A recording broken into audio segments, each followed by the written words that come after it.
Hello everyone. आप देखिए, America के एक पॉलिटिकल कमेंटेटर थे रेनॉल्ड नैबूर। उन्होंने एक बार कहा था कि चूंकि इंसानों में न्याय की क्षमता पाई जाती है, इसलिए लोकतंत्र बहुत जरूरी है, मतलब वो संभव है। लेकिन लोगों में, इंसानों में अन्याय की एक प्रवृत्ति पाई जाती है, इसलिए लोकतंत्र आवश्यक है। तो लोकतंत्र एक ऐसी चीज है, हमने अपने पिछले क्लासेस में भी बड़ी सारी बातें की हैं लोकतंत्र के बारे में, और हमने ये बात की थी कि जैसे जैसे क्लासेस का स्तर बढ़ेगा वैसे वैसे हम और ज्यादा डिटेल में इन सारी चीजों को समझेंगे, ताकि आपकी सिविल सर्विसेज परीक्षाओं में, चाहे वो स्टेट पीसीएस के थ्रू हो, चाहे वो केंद्रीय सिविल सर्विसेज हो, उन सभी में आपको अपनी अभिव्यक्ति का एक सुलभ माध्यम मिल सके। तो मैं अरुण त्रिपाठी आज 9वीं क्लास के पहले अध्याय, जो लोकतंत्र के विषय में ही बात करता है, उसके बारे में आप सबसे बात करूंगा। आप सभी का स्वागत है।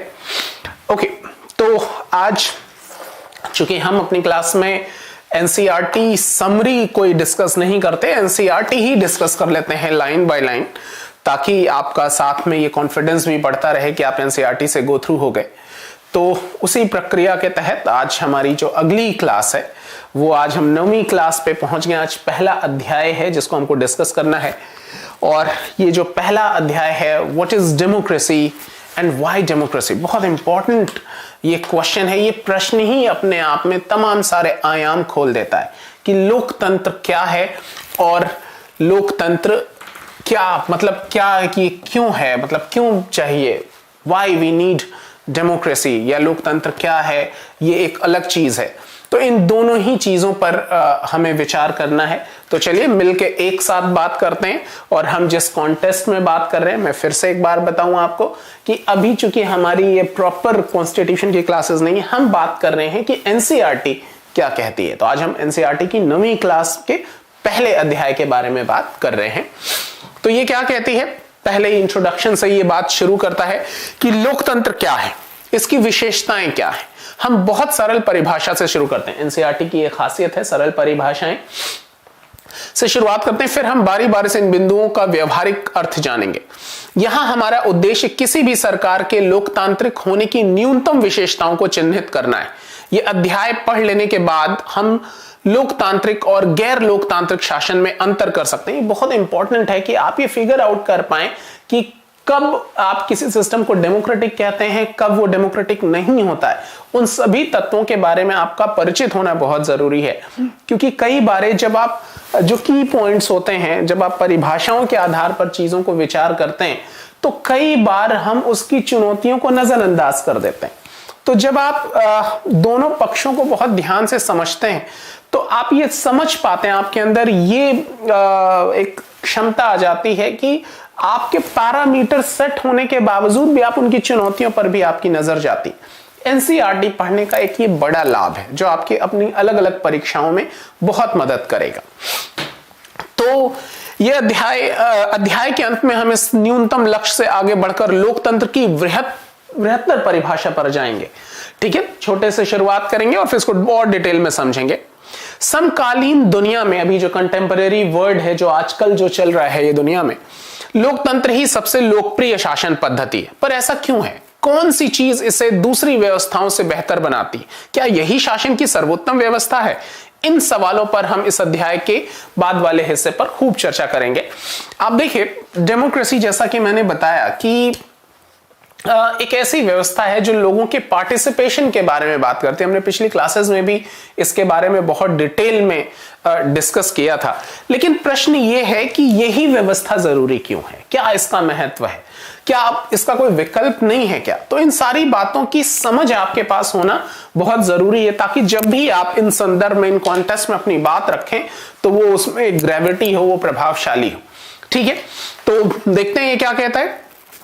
पहला इस प्रश्न से शुरुआत होती है, लोकतंत्र क्या है? आप सरकार के विभिन्न रूपों के बारे में पढ़ चुके हैं। लोकतंत्र की अब तक की आपकी समझ के आधार पर कुछ उदाहरण देते हुए सरकारों की कुछ सामान्य विशेषताएं, अच्छा है कि ये होमवर्क है कि आप डेमोक्रेसी से क्या समझे। हमने जो पिछली क्लासेस अभी तक पढ़ी हैं, तो आपने अभी तक उसमें क्या अर्थ लगाया है, तो एक बार अपनी समझ को जरूर आप एक बार कंक्लूड कीजिए। ठीक है, परिभाषा की जरूरत क्यों? पहला सवाल तो ये बड़ा खूबसूरत सवाल कि व्हाई वी नीड डेफिनेशंस, परिभाषाओं की जरूरत है ही क्यों? आगे बढ़ने से पहले आइए सबसे पहले एक मेधावी छात्रा मेरी की आपत्ति पर गौर किया जाए। वो एक लोकतंत्र को परिभाषित करने के इस तरीके को पसंद नहीं करती और कुछ बुनियादी सवाल पूछना चाहती। उसकी अध्यापिका मैटिल्डा लिंगदोह ने उनके सवालों का जवाब देना शुरू किया तो कक्षा की अन्य छात्राएं भी इस परिचर्चा में भाग लें।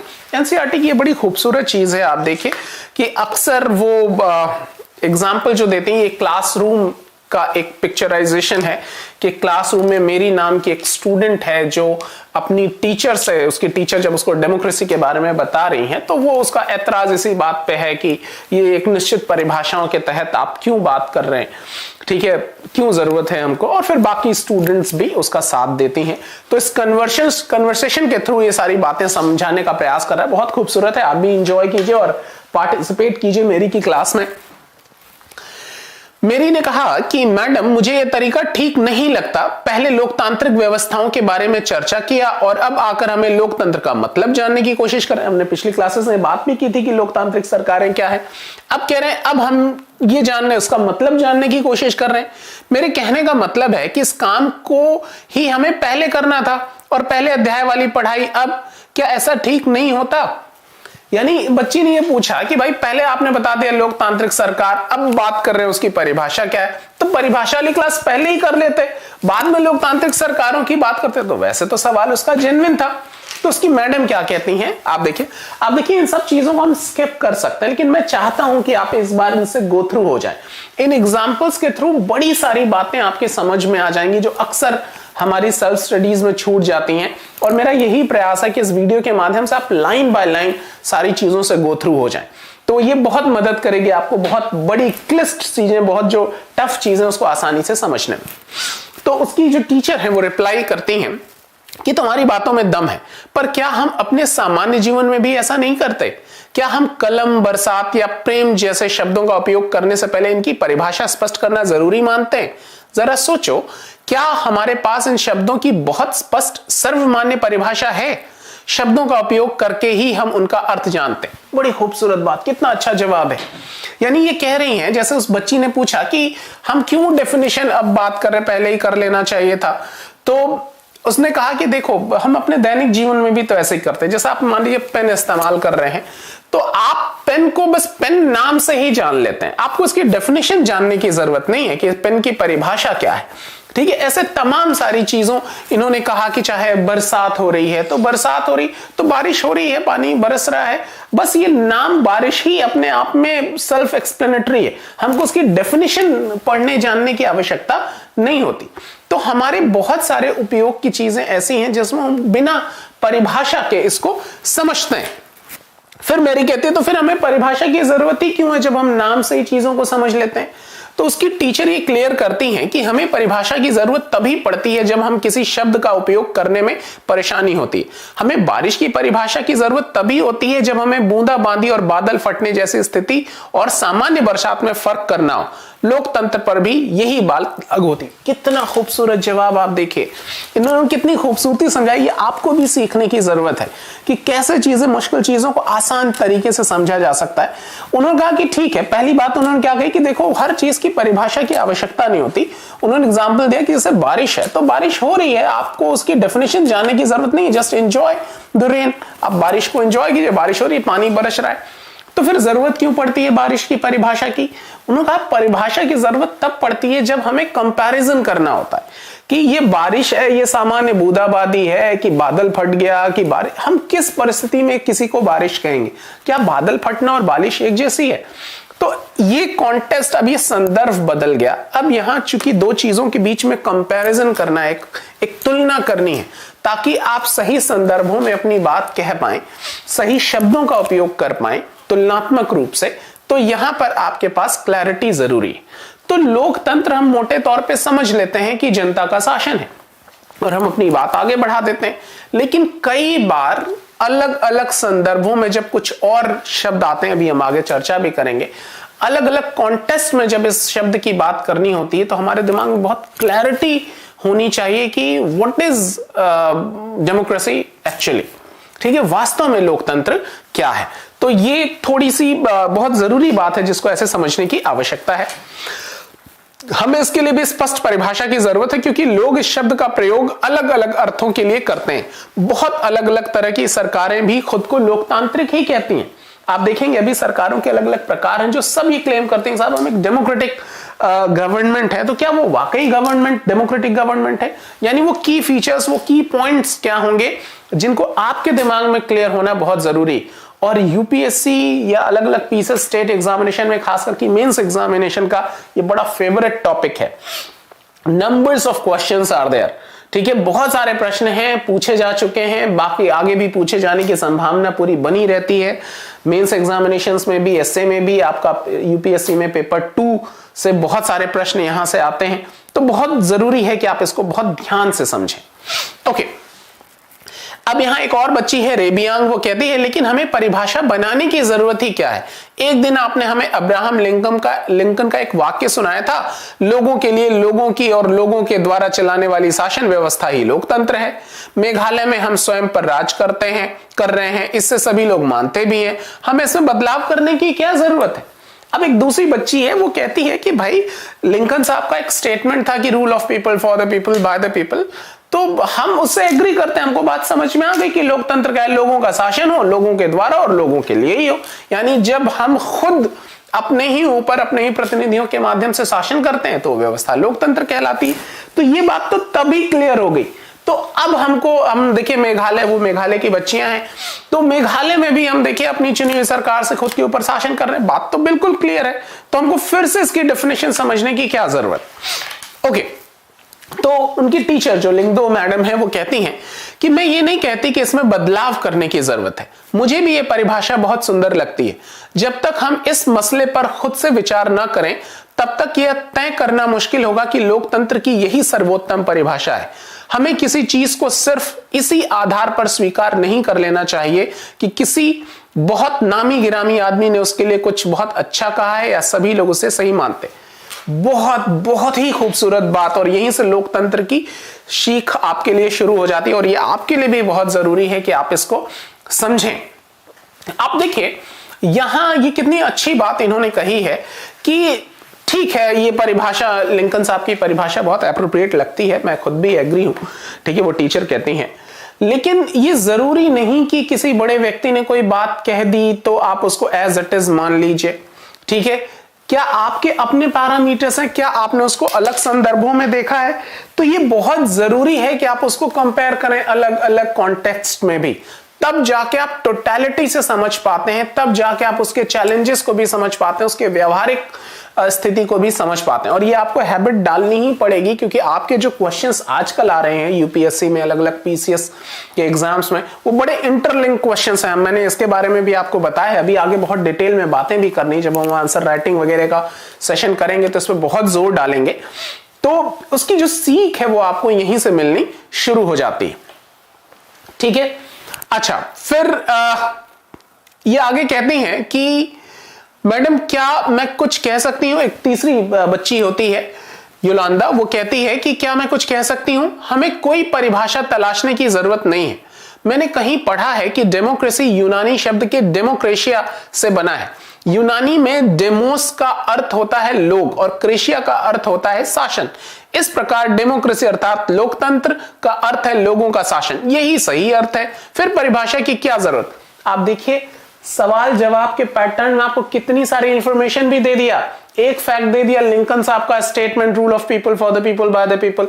दूसरा स्टेटमेंट दे दिया कि डेमोक्रेसी शब्द कहां से निकला है, यूनानी शब्द से निकला है, और यूनानी शब्द डेमोक्रेशिया से बना है, ठीक है, जिसका मतलब होता है, डेमोस का मतलब होता है लोग और क्रेशिया का मतलब होता है शासन। आप देखिए कितनी सारी इंफॉर्मेशन भी इसी में मिल जा रही है। यानी डेमोक्रेसी का मतलब लोगों का शासन, बात तो बिल्कुल क्लियर हो गई कि लोगों का शासन है। तो फिर क्या कहते हैं, फिर इसको अलग से परिभाषित करने की क्या जरूरत? कितने ब्यूटीफुल क्वेश्चंस हैं आप देखिए। फिर लिंक 2 मैडम इसको क्लियर करती हैं, ये कहती हैं कि इस सवाल पर विचार करने का ये भी बहुत उपयोगी तरीका है, पर मैं इतना कहूंगी कि सिर्फ शब्द की उत्पत्ति से उसकी परिभाषा निकालने का तरीका हरदम उपयोगी नहीं रहता। बहुत खूबसूरत चीज, शब्द का अर्थ हमेशा अपने मूल से जुड़ा या बंधा नहीं रहता, समय और प्रयोग के साथ साथ उसका अर्थ बदलता भी रहता है। अब कंप्यूटर शब्द को ही लो, यह कंप्यूटिंग अर्थात गणना शब्द से बना है। मुश्किल गणनाओं को सरलता से करने के लिए बने यंत्र को ही कंप्यूटर कहा जाता था। दरअसल ये बहुत शक्तिशाली कैलकुलेटर थे, पर आज शायद ही कोई इस अर्थ में कंप्यूटर शब्द का प्रयोग करता है। अब तो कंप्यूटर का उपयोग लिखने, पढ़ने, डिजाइन बनाने, संगीत बनाने, सुनने और फिल्म देखने में होता है। शब्द वही रहते हैं, पर समय बीतने के साथ उनका अर्थ बदल सकता है। ऐसी स्थिति में सिर्फ शब्दों के मूल अर्थ पर ही भरोसा करना बहुत उपयोगी नहीं होता। कितनी खूबसूरती से इन्होंने डिफाइन किया, आप ये देखिए। यहां चीजें क्या हो रही हैं कि यहां पर इन्होंने बड़े अच्छे से जवाब दिया। उस मेरी ने कहा कि सब मैंने पढ़ा था कि ये डेमोक्रेसी शब्द एक यूनानी शब्द से बना हुआ है। डेमो मतलब लोग, क्रेसी मतलब एक व्यवस्था, यानी लोगों की व्यवस्था मतलब लोकतंत्र। तो ये तो क्लियर हो गई बात, शब्द से ही क्लियर हो गई। फिर why we need to know the definition, हमको परिभाषा जानने की क्या आवश्यकता है? तो मैडम ये क्लियर करती हैं कि शब्द के जो मूल अर्थ हैं जरूरी नहीं कि हर कॉन्टेक्स्ट में वही एप्लीकेबल हो, वही अप्लाई हो।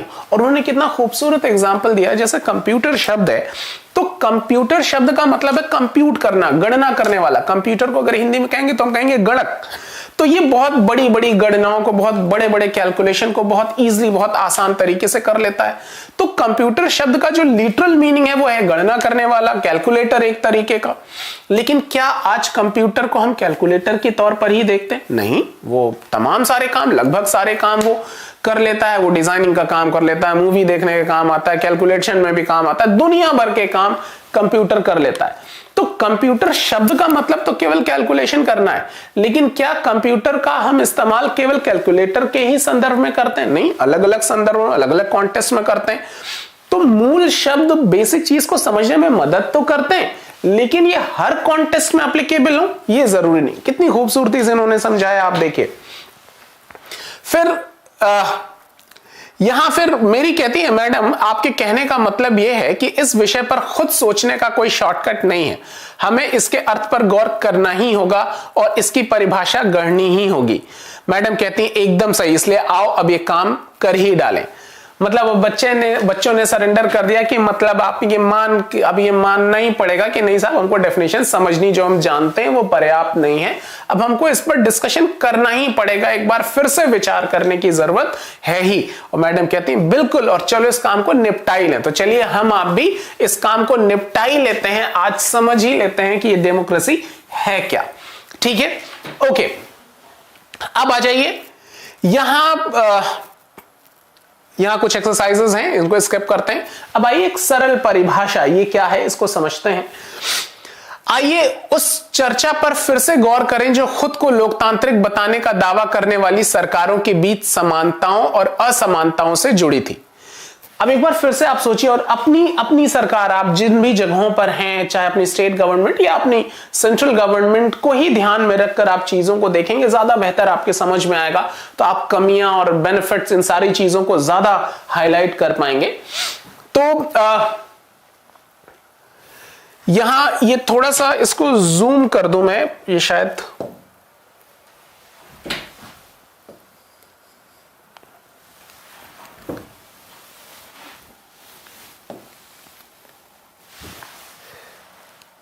मेरे ख्याल से ये ठीक दिख रहा होगा आप लोगों को। ओके, तो सभी लोकतांत्रिक व्यवस्थाओं की पहचान के लिए एक बहुत ही सरल पैमाना था, लोगों के पास अपनी सरकार को चुनने का अधिकार होना। ये देखिए, अब देखिए छोटे छोटे पॉइंट्स, अब यहीं से पॉइंट्स बनाना शुरू करना है कि डेमोक्रेसी की जो पहला पैरामीटर है कि हम कैसे समझेंगे कि कोई व्यवस्था लोकतांत्रिक है या नहीं। तो पहला पैरामीटर है कि सभी मतलब एक लोगों के पास अपनी सरकार को चुनने का अधिकार होना। यानी अगर ये एक चीज है तो मतलब वो व्यवस्था डेमोक्रेटिक है। अगर हम अपनी सरकार खुद ही चुन लेते हैं तो ये व्यवस्था डेमोक्रेटिक है। ये थोड़ा सा और जूम करने की जरूरत है। मेरे ख्याल से ये पीडीएफ आप लोग तक पहुंच गई होगी।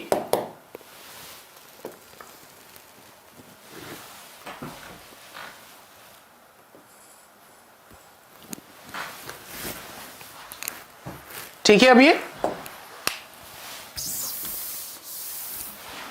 तो पहला पैरामीटर क्या है कि लोगों के पास अपनी सरकार को चुनने का अधिकार होना। तो पहली चीज तो यह है कि अगर आप अपनी सरकार को खुद चुनते हैं तो ये बहुत मददगार होता है आपके लिए ये पता लगाने में कि ये लोकतांत्रिक व्यवस्था है या नहीं। ठीक है, अच्छा, इसलिए हमको एक सरल परिभाषा से शुरुआत कर सकते हैं। लोकतंत्र शासन एक ऐसा रूप है जिसमें शासकों का चुनाव लोग करते हैं, मतलब जनता का शासन। ठीक है, ये एक उपयोगी शुरुआत है। यह परिभाषा बहुत स्पष्ट ढंग से लोकतांत्रिक और गैर लोकतांत्रिक शासन व्यवस्थाओं में अंतर कर देती है। म्यांमार के सैनिक शासकों का चुनाव लोगों ने नहीं किया। जिन लोगों का सेना पर नियंत्रण था वे देश के एक शासक बन गए। शासक के फैसलों में लोगों की कोई भागीदारी नहीं थी। पिनोशे, चिले एक अफ्रीकन कंट्री का एक देश है। पिनोशे जैसे तानाशाहों का चुनाव लोग नहीं करते। यही बात राजशाहियों पर भी लागू होती है। सऊदी अरब के शाह लोगों द्वारा शासक नहीं चुने गए, बल्कि राज परिवार में जन्म लेने के कारण उन्होंने हक पाया है। इन्होंने बताया कि देखिए, ये पहले इस आधार पर फैसला करना आसान है कि लोगों द्वारा नहीं चुने गए।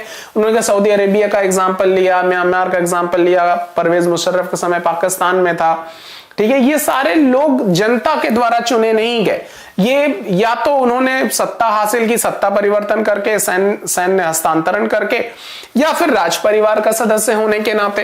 तो इन व्यवस्थाओं को हम एक लाइन में कह देते हैं नहीं साहब, ये तो लोकतांत्रिक नहीं है, क्योंकि जनता ने जनता ने शासक को नहीं चुना है। लेकिन ये सरल परिभाषा पूर्ण या पर्याप्त नहीं है। ठीक है, केवल इसी के आधार पर आप किसी व्यवस्था को डेमोक्रेटिक नहीं कह सकते। कैसे? ये कहता है, इसमें हम ये समझ में आता है कि लोकतंत्र का मतलब लोगों का शासन है, पर इस परिभाषा का प्रयोग यदि हमने बिना सोचे समझे किया तो फिर उन सभी सरकारों को लोकतांत्रिक कहना पड़ेगा जो चुनाव करवाती हैं, और फिर हम सही नतीजे पर नहीं पहुंच पाएंगे। जैसा कि हम अध्याय 3 में देखेंगे, अभी आने वाले चैप्टर में उसको और डिटेल में देखेंगे कि समकालीन दुनिया की हर सरकार, चाहे वो लोकतांत्रिक हो या ना हो, खुद को लोकतांत्रिक कहलाना चाहती है। इसलिए हमें असली लोकतंत्र और दिखावटी लोकतंत्र, बहुत इंपॉर्टेंट शब्द, हमें असली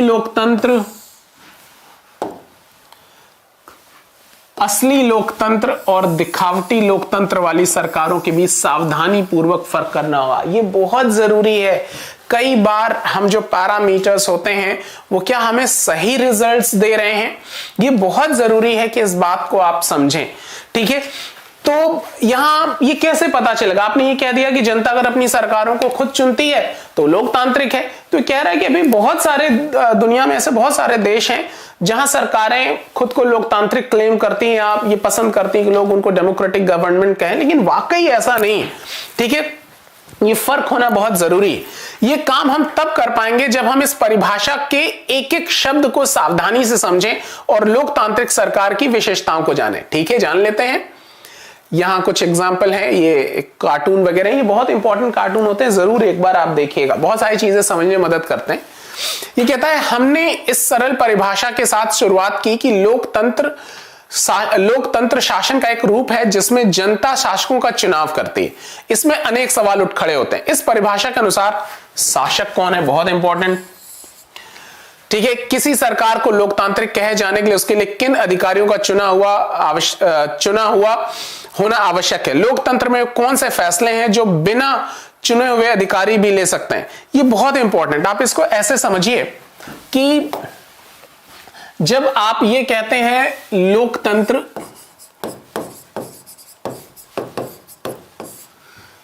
तो आप कहते हैं लोगों का शासन।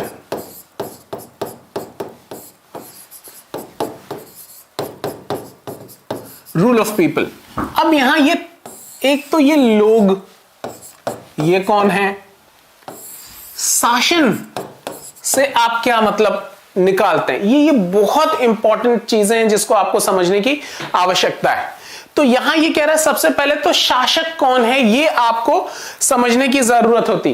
क्या सारे डिसीजन वही लेते हैं जिनको आप चुनते हैं, या ऐसे लोग भी डिसीजन ले सकते हैं जिनको आपने चुना नहीं लेकिन वो आपके डिसीजन मेकिंग में पार्टिसिपेट कर रहे हैं? ये बहुत इंपॉर्टेंट है जिसको आप यहां समझें। ये कहता है किस तरीके के चुनाव को लोकतांत्रिक चुनाव कहते हैं। आखिर वो चुनाव का भी क्या तरीके होते हैं, इसको भी समझने की जरूरत है। किसी चुनाव को लोकतांत्रिक कहने के लिए किन शर्तों को पूरा किया जाना जरूरी है। कौन लोग, एक तो ये चुनाव कौन कर रहा है, लोग, कौन लोग शासकों का चुनाव कर सकते हैं या खुद शासक चुने जा सकते हैं। क्या इसमें प्रत्येक नागरिक का बराबरी की हैसियत से भाग लेना जरूरी है। क्या कोई लोकतांत्रिक व्यवस्था अपने कुछ नागरिकों को इस अधिकारों से वंचित भी कर सकती है। ये सारे प्रश्न बहुत महत्वपूर्ण हैं। आप देखिए, सरकार के किस रूप को लोकतांत्रिक कहेंगे। क्या चुने हुए शासक लोकतंत्र में अपनी मर्जी से सब कुछ कर सकते हैं। ये सारे बहुत सारे सोशल इश्यूज पे, ये सारे आप कमेंट कर सकते हैं। जब सोशल इश्यूज पे आप बात करते हैं तमाम सारी चीजें, तो ये सारी जानकारियां बहुत मदद करती हैं। ध्यान से इसको समझिएगा। यह लोकतांत्रिक सरकार के लिए कुछ लक्ष्मण रेखाओं में बंधकर काम करना जरूरी है। ये सारी चीजें क्यों, वो क्या, वो कौन सी बाउंड्रीज हैं, वो कौन से कंट्रोलिंग फैक्टर्स हैं। ठीक है, यहीं से संविधानवाद, कॉन्स्टिट्यूशनलिज्म आप पढ़ना शुरू करते हैं। जब आप मेंस की क्लासेस आप डिटेल में डिस्कस करेंगे हम लोग, तो हम बात करेंगे कि एक तो होता है कॉन्स्टिट्यूशन है, दूसरा एक फैक्ट होता है कॉन्स्टिट्यूशनलिज्म, संविधानवाद। तो संविधान अकेला पर्याप्त नहीं है अगर संविधानवाद नहीं है। ठीक है, तो यही वो पैरामीटर है। जब आप संविधानवाद, कॉन्स्टिट्यूशनलिज्म समझेंगे तो ये सारी बातें आपको बहुत मदद करेंगी। एनसीईआरटी पढ़ने का ये बहुत बेनिफिट है। क्या लोकतांत्रिक शासन व्यवस्था को नागरिकों के कुछ अधिकारों का आदर करना चाहिए, या नागरिकों के अधिकारों, क्या गवर्नमेंट की भी रिस्पॉन्सिबिलिटी है कि वो जो नागरिक सिटीजन्स के राइट हैं उसको भी ऑनर करें। आइए कुछ उदाहरणों के साथ इन सब पर बारी बारी से विचार करते हैं। तो यहां कह रहा है प्रमुख फैसले निर्वाचित नेताओं के हाथ में है। अब यहां एग्जाम्पल है परवेज मुशर्रफ का। पाकिस्तान में जनरल परवेज मुशर्रफ ने अक्टूबर 1999 में सैनिक तख्तापलट की अगुवाई की। उन्होंने लोकतांत्रिक ढंग से चुनी हुई सरकार को उखाड़ फेंका और खुद को देश का मुख्य कार्यकारी घोषित कर दिया, राष्ट्रपति घोषित कर दिया। बाद में उन्होंने खुद को राष्ट्रपति घोषित, पहले अपने आप को चीफ एग्जीक्यूटिव ऑफिसर अपॉइंट किया और फिर बाद में खुद को उन्होंने राष्ट्रपति डिक्लेयर कर दिया। और 2002 में एक जनमत संग्रह करा के अपना कार्यकाल 5 साल से बढ़वा लिया। ठीक है, अब मतलब जनमत संग्रह भी करा लिया लोगों से और 5 साल का और बढ़वा लिया। ठीक है, पाकिस्तानी मीडिया, मानवाधिकार संगठनों और लोकतंत्र के लिए काम करने वाले लोगों ने आरोप लगाया कि जनमत संग्रह एक धोखाधड़ी है और इसमें बड़े पैमाने पर गड़बड़ियां की गई हैं। अगस्त 2002 में उन्होंने लीगल फ्रेमवर्क ऑर्डर के जरिए पाकिस्तान के संविधान को बदल डाला। इस ऑर्डर के अनुसार राष्ट्रपति राष्ट्रीय और प्रांतीय असेंबलियों को भंग कर सकता है। मंत्रिपरिषद के कामकाज पर एक राष्ट्रीय सुरक्षा परिषद की निगरानी रहती है, जिसके ज्यादातर सदस्य फौजी अधिकारी हैं। इस कानून के पास हो जाने के बाद राष्ट्रीय और प्रांतीय असेंबलियों के लिए चुनाव कराए गए। इस प्रकार पाकिस्तान में चुनाव भी हुए, चुने हुए प्रतिनिधियों को कुछ अधिकार भी मिले, लेकिन सर्वोच्च सत्ता सेना के अधिकारियों और जनरल मुशर्रफ के पास थी।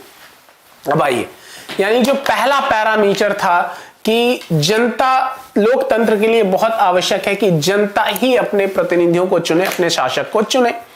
अब यहां एग्जाम्पल है पाकिस्तान का कि किस तरीके से परवेज मुशर्रफ साहब ने सबसे पहले क्या किया कि सत्ता तख्ता पलट किया, फौजी शासन वहां स्टैब्लिश किया, अपने आप को चीफ एग्जीक्यूटिव जो कार्यपालिका थी वो अपने अधीन किया, फिर अपने आप को राष्ट्रपति भी घोषित कर लिया। फिर दबाव डाल के ये क्या कहते हैं, ऐसा कानून बना लिया कि वो जो प्रोविंशियल, जो स्टेट रिलेटेड मैटर्स हैं उसमें भी हस्तक्षेप कर सकते हैं वो। अब कुल मिला के कहने का मतलब है कि पाकिस्तान में व्यवस्था कैसी हो गई कि ठीक है कि कुछ लेजिस्लेटिव असेंबलीज अपने रिप्रेजेंटेटिव्स को चुनेंगी, कुछ सेंट्रल में भी चुन लेंगी, लेकिन इन सब लोगों को वही सारी बातें माननी पड़ेंगी जो परवेज मुशर्रफ और उनके नीचे के अधिकारी तय करते हैं। यानी कहने के लिए इस पैरामीटर के आधार पे तो पाकिस्तान लोकतांत्रिक था कि जनता की चुनी हुई सरकार, उन्होंने भी खुद के लिए एक जनमत संग्रह करा दिया। ठीक है, कि जनता चाहती है कि मैं ही राष्ट्रपति बनूं, कि इस बारे में बहुत सारी आवाज उठाई गई कि वो जनमत संग्रह फेक था, लेकिन करवा तो लिया। तो जनमत संग्रह कराने के बाद अब उनकी उनको एक लेजिटिमेसी मिल गई, उनको एक लीगल अथॉरिटी मिल गई। नहीं साहब, मैं तो जनता का चुना हुआ प्रतिनिधि हूं, अपने आप को जनता का प्रतिनिधि के रूप में उन्होंने एस्टैब्लिश करना शुरू कर दिया। तो व्यवस्था क्या हुई? इस पैरामीटर पे जो लोकतंत्र की परिभाषा है, जिस बात से हम अपनी बात शुरू कर रहे थे कि क्यों परिभाषाएं जरूरी हैं और कैसे कॉन्टेक्स्ट बदलता है, तो परिभाषाओं में आपको वो देखना बहुत जरूरी होता है, ये बहुत जरूरी है। तो लोकतंत्र की पहली परिभाषा थी कि लोगों के द्वारा चुनेगी सरकार। तो उस परिभाषा के हिसाब से तो ये ठीक बैठता है कि जनमत संग्रह हुआ और लोगों ने परवेज मुशर्रफ को अपना मुखिया चुना। अब उसमें गड़बड़ी थी, धांधली थी, क्या थे, वो अलग की बात है। सवाल यह था कि जनमत संग्रह हुआ और लोगों ने परवेज मुशर्रफ को अपना नेता चुना। वो बाकी जगह प्रोविंशियल इलेक्शंस भी हो रहे हैं, लोग चुने जा रहे हैं, लेकिन उनको वही बातें माननी पड़ रही हैं जो परवेज मुशर्रफ और उनके अधिकारी तय कर रहे हैं। तो क्या ऐसी व्यवस्था को आप लोकतंत्र कहेंगे? अब यहां से आपको चुनौतियों को समझ में आना शुरू हो जाएगा कि कैसे डाइवर्जन हो जाता है, परिभाषा में रहते हुए भी लोग कैसे चीजों को डाइवर्ट कर लेते हैं। और आपकी ये भी समझ बढ़ेगी कि कैसे ही कोई सरकार जो अपने आप को बहुत जनता का हितकारी सरकार कहती है या व्यवस्था के मतलब संविधान के अनुसार चलने वाली सरकार कहती है, संविधान के प्रोविजंस को अपनाते हुए भी कैसे डाइवर्जन क्रिएट कर लेती है। ये आपकी समझ बढ़ाने में बहुत मददगार साबित होगा। बहुत ध्यान से समझिएगा इस टॉपिक को। फिर ये क्या कहता है, क्या हम कह सकते हैं कि पाकिस्तान में लोगों ने अपने शासकों को चुनाव किया? नहीं, हम ऐसा नहीं कह सकते। लोगों ने राष्ट्रीय और प्रांतीय असेंबलियों के लिए अपने प्रतिनिधियों का चुनाव किया, लेकिन वो चुने हुए प्रतिनिधि वास्तविक शासक नहीं थे। अभी आपने समझा, सारे डिसीजन परवेज मुशर्रफ के हाथ में था। ठीक है, ऐसा तानाशाही और राजशाही वाली शासन व्यवस्थाओं में होता है। ठीक है, मतलब that was similar to monarch and dictatorship. वो एकदम राजशाही और तानाशाही जैसी व्यवस्था थी, लेकिन वो क्लेम क्या कर रहे थे कि दे आर डेमोक्रेटिक गवर्नमेंट। ठीक है, कि वो लोकतांत्रिक सरकार है।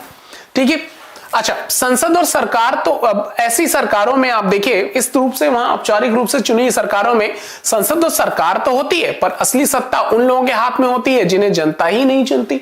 यानी असली कंट्रोल तो वो लोग कर रहे हैं जो जनता के द्वारा इलेक्टेड नहीं है। ठीक है, कुछ देशों में असली ताकत विदेशी शक्तियों के हाथ में रहती है, ना कि चुने हुए प्रतिनिधियों के हाथ में। इससे लोगों को शासन, इसे भी लोगों का शासन नहीं किया। बहुत सारी जगह आप देखेंगे, इराक में किस तरीके से पपेट गवर्नमेंट बनी, यूथोपिया वगैरह में अक्सर डिस्टर्बेंस क्रिएट होता रहता है। तो अलग अलग देशों में अलग अलग देशों की सरकारें, कहीं रशिया कहीं अमेरिका, ये लोग इन्वॉल्वमेंट करके अपनी एक पपेट गवर्नमेंट बना लेते हैं। मतलब वो उनके इशारों पे काम करने वाली सरकारें होती हैं। तो ये उनको लोकतांत्रिक तो आप नहीं कह सकते। ठीक है, अच्छा, यहां एक कार्टून है। ये कार्टून एनसीईआरटी में एक से एक है, बड़े सारे मजेदार कार्टून है, जरूर एक बार आपको देखना चाहिए सारी चीजें। स्वतंत्र और निष्पक्ष चुनावी मुकाबला। अभी आगे क्या कह रहा है, चीन की संसद का एग्जांपल ले रहा है। चीन की संसद को क्वांगुओ रेमनिन दाई, तो इनकी बातें, इनकी जो नाम होते हैं ऐसे होते हैं जबान टेढ़ी हो जाए। तो चीन की संसद, देखिए ये भी फैक्ट है, चीन की संसद का नाम क्या है? क्वांगुओ रेमनिन दाइवियाओ दाहुई, ये राष्ट्रीय जन संसद होती है। ठीक है, ये भी एक छोटा सा फैक्ट है कि चीन की संसद कहलाती क्या है। ठीक है, तो चीन की संसद ये है। फिर चीन की संसद के लिए प्रति 5 वर्ष बाद नियमित रूप से चुनाव होते हैं। अभी एग्जांपल चीन का लीजिए आप, कि हर 5 साल के बाद वहां भी चुनाव होते हैं। इस संसद को देश का राष्ट्रपति नियुक्त करने का अधिकार है, मतलब पार्लियामेंट ही डिसाइड करती है कि प्रेसिडेंट कौन होगा। इससे पूरे चीन से करीब 3000 सदस्य आते हैं, पूरे चाइना से 3000 लोग इलेक्ट होके आते हैं।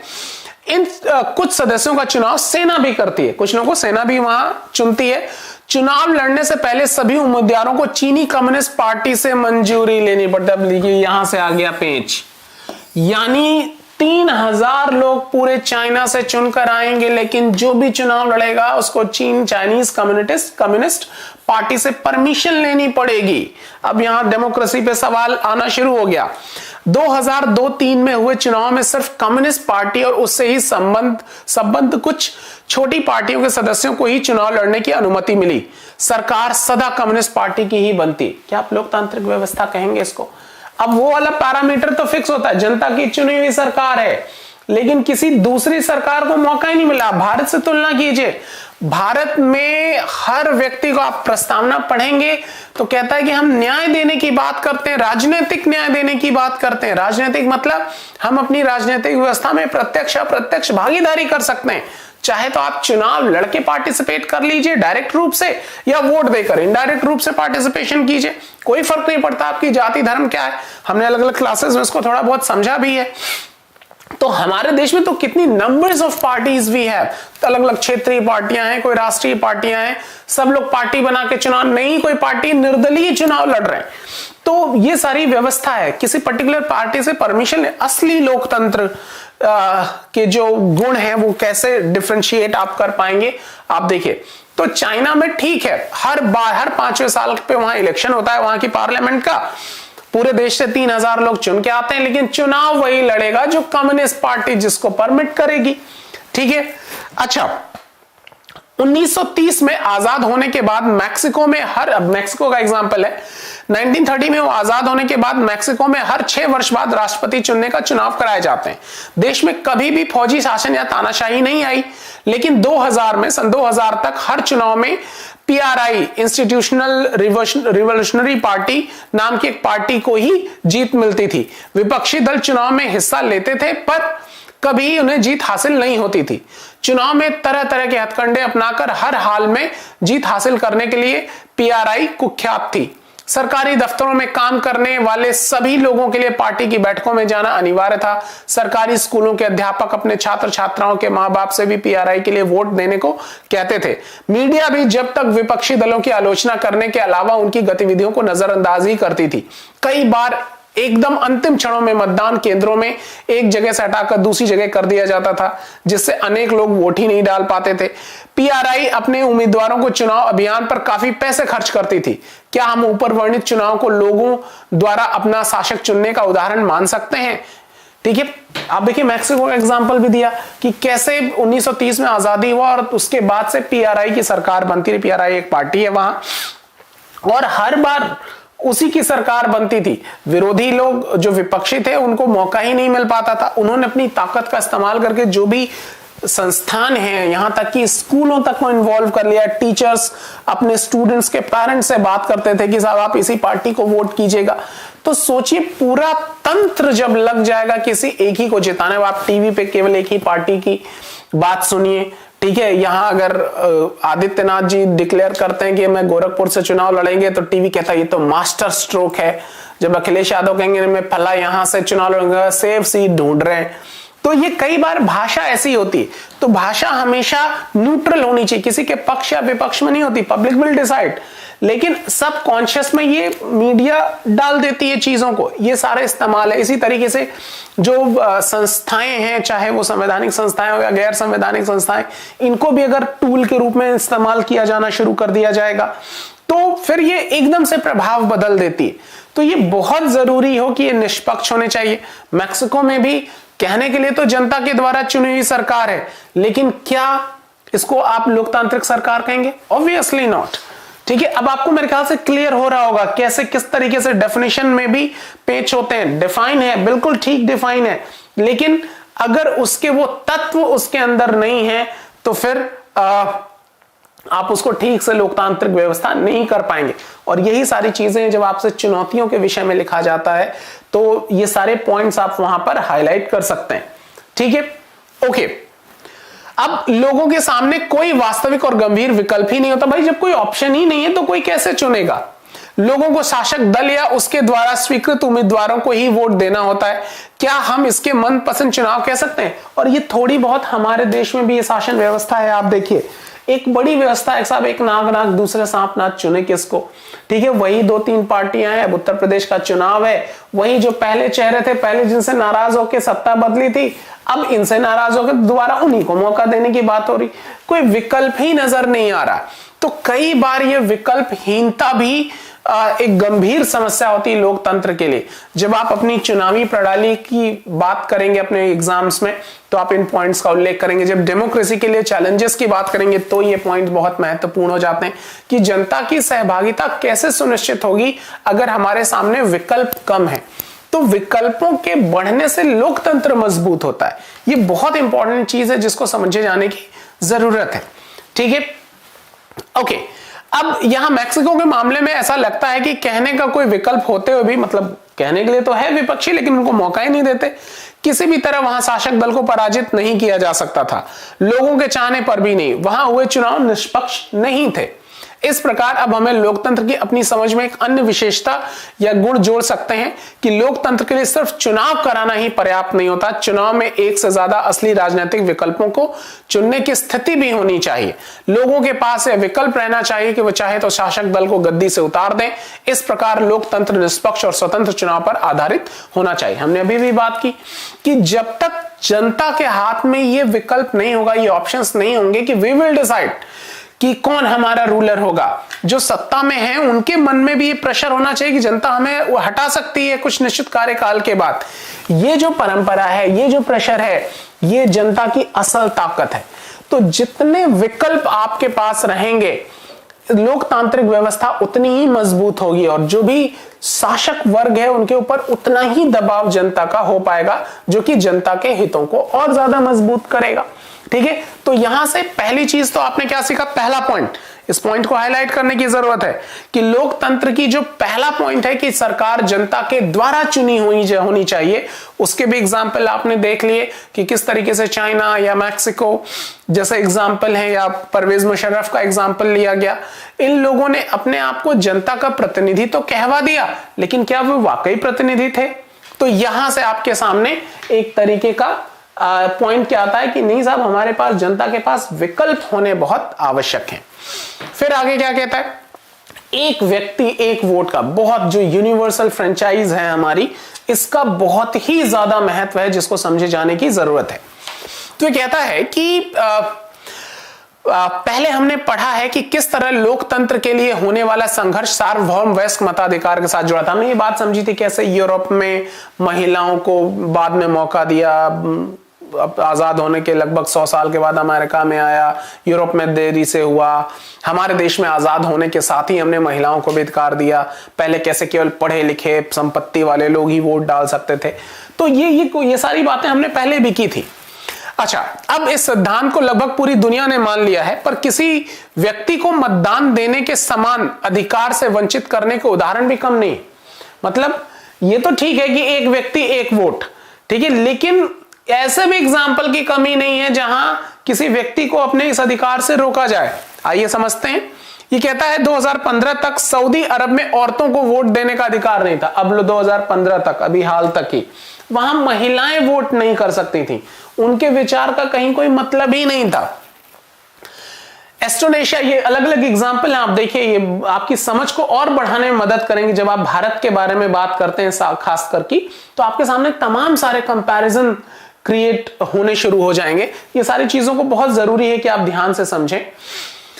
एस्टोनिया में अपने यहां नागरिकता के नियम कुछ इस तरीके से बनाए हैं कि रूसी अल्पसंख्यक समाज के लोग को मतदान का अधिकार हासिल करने में मुश्किल होती।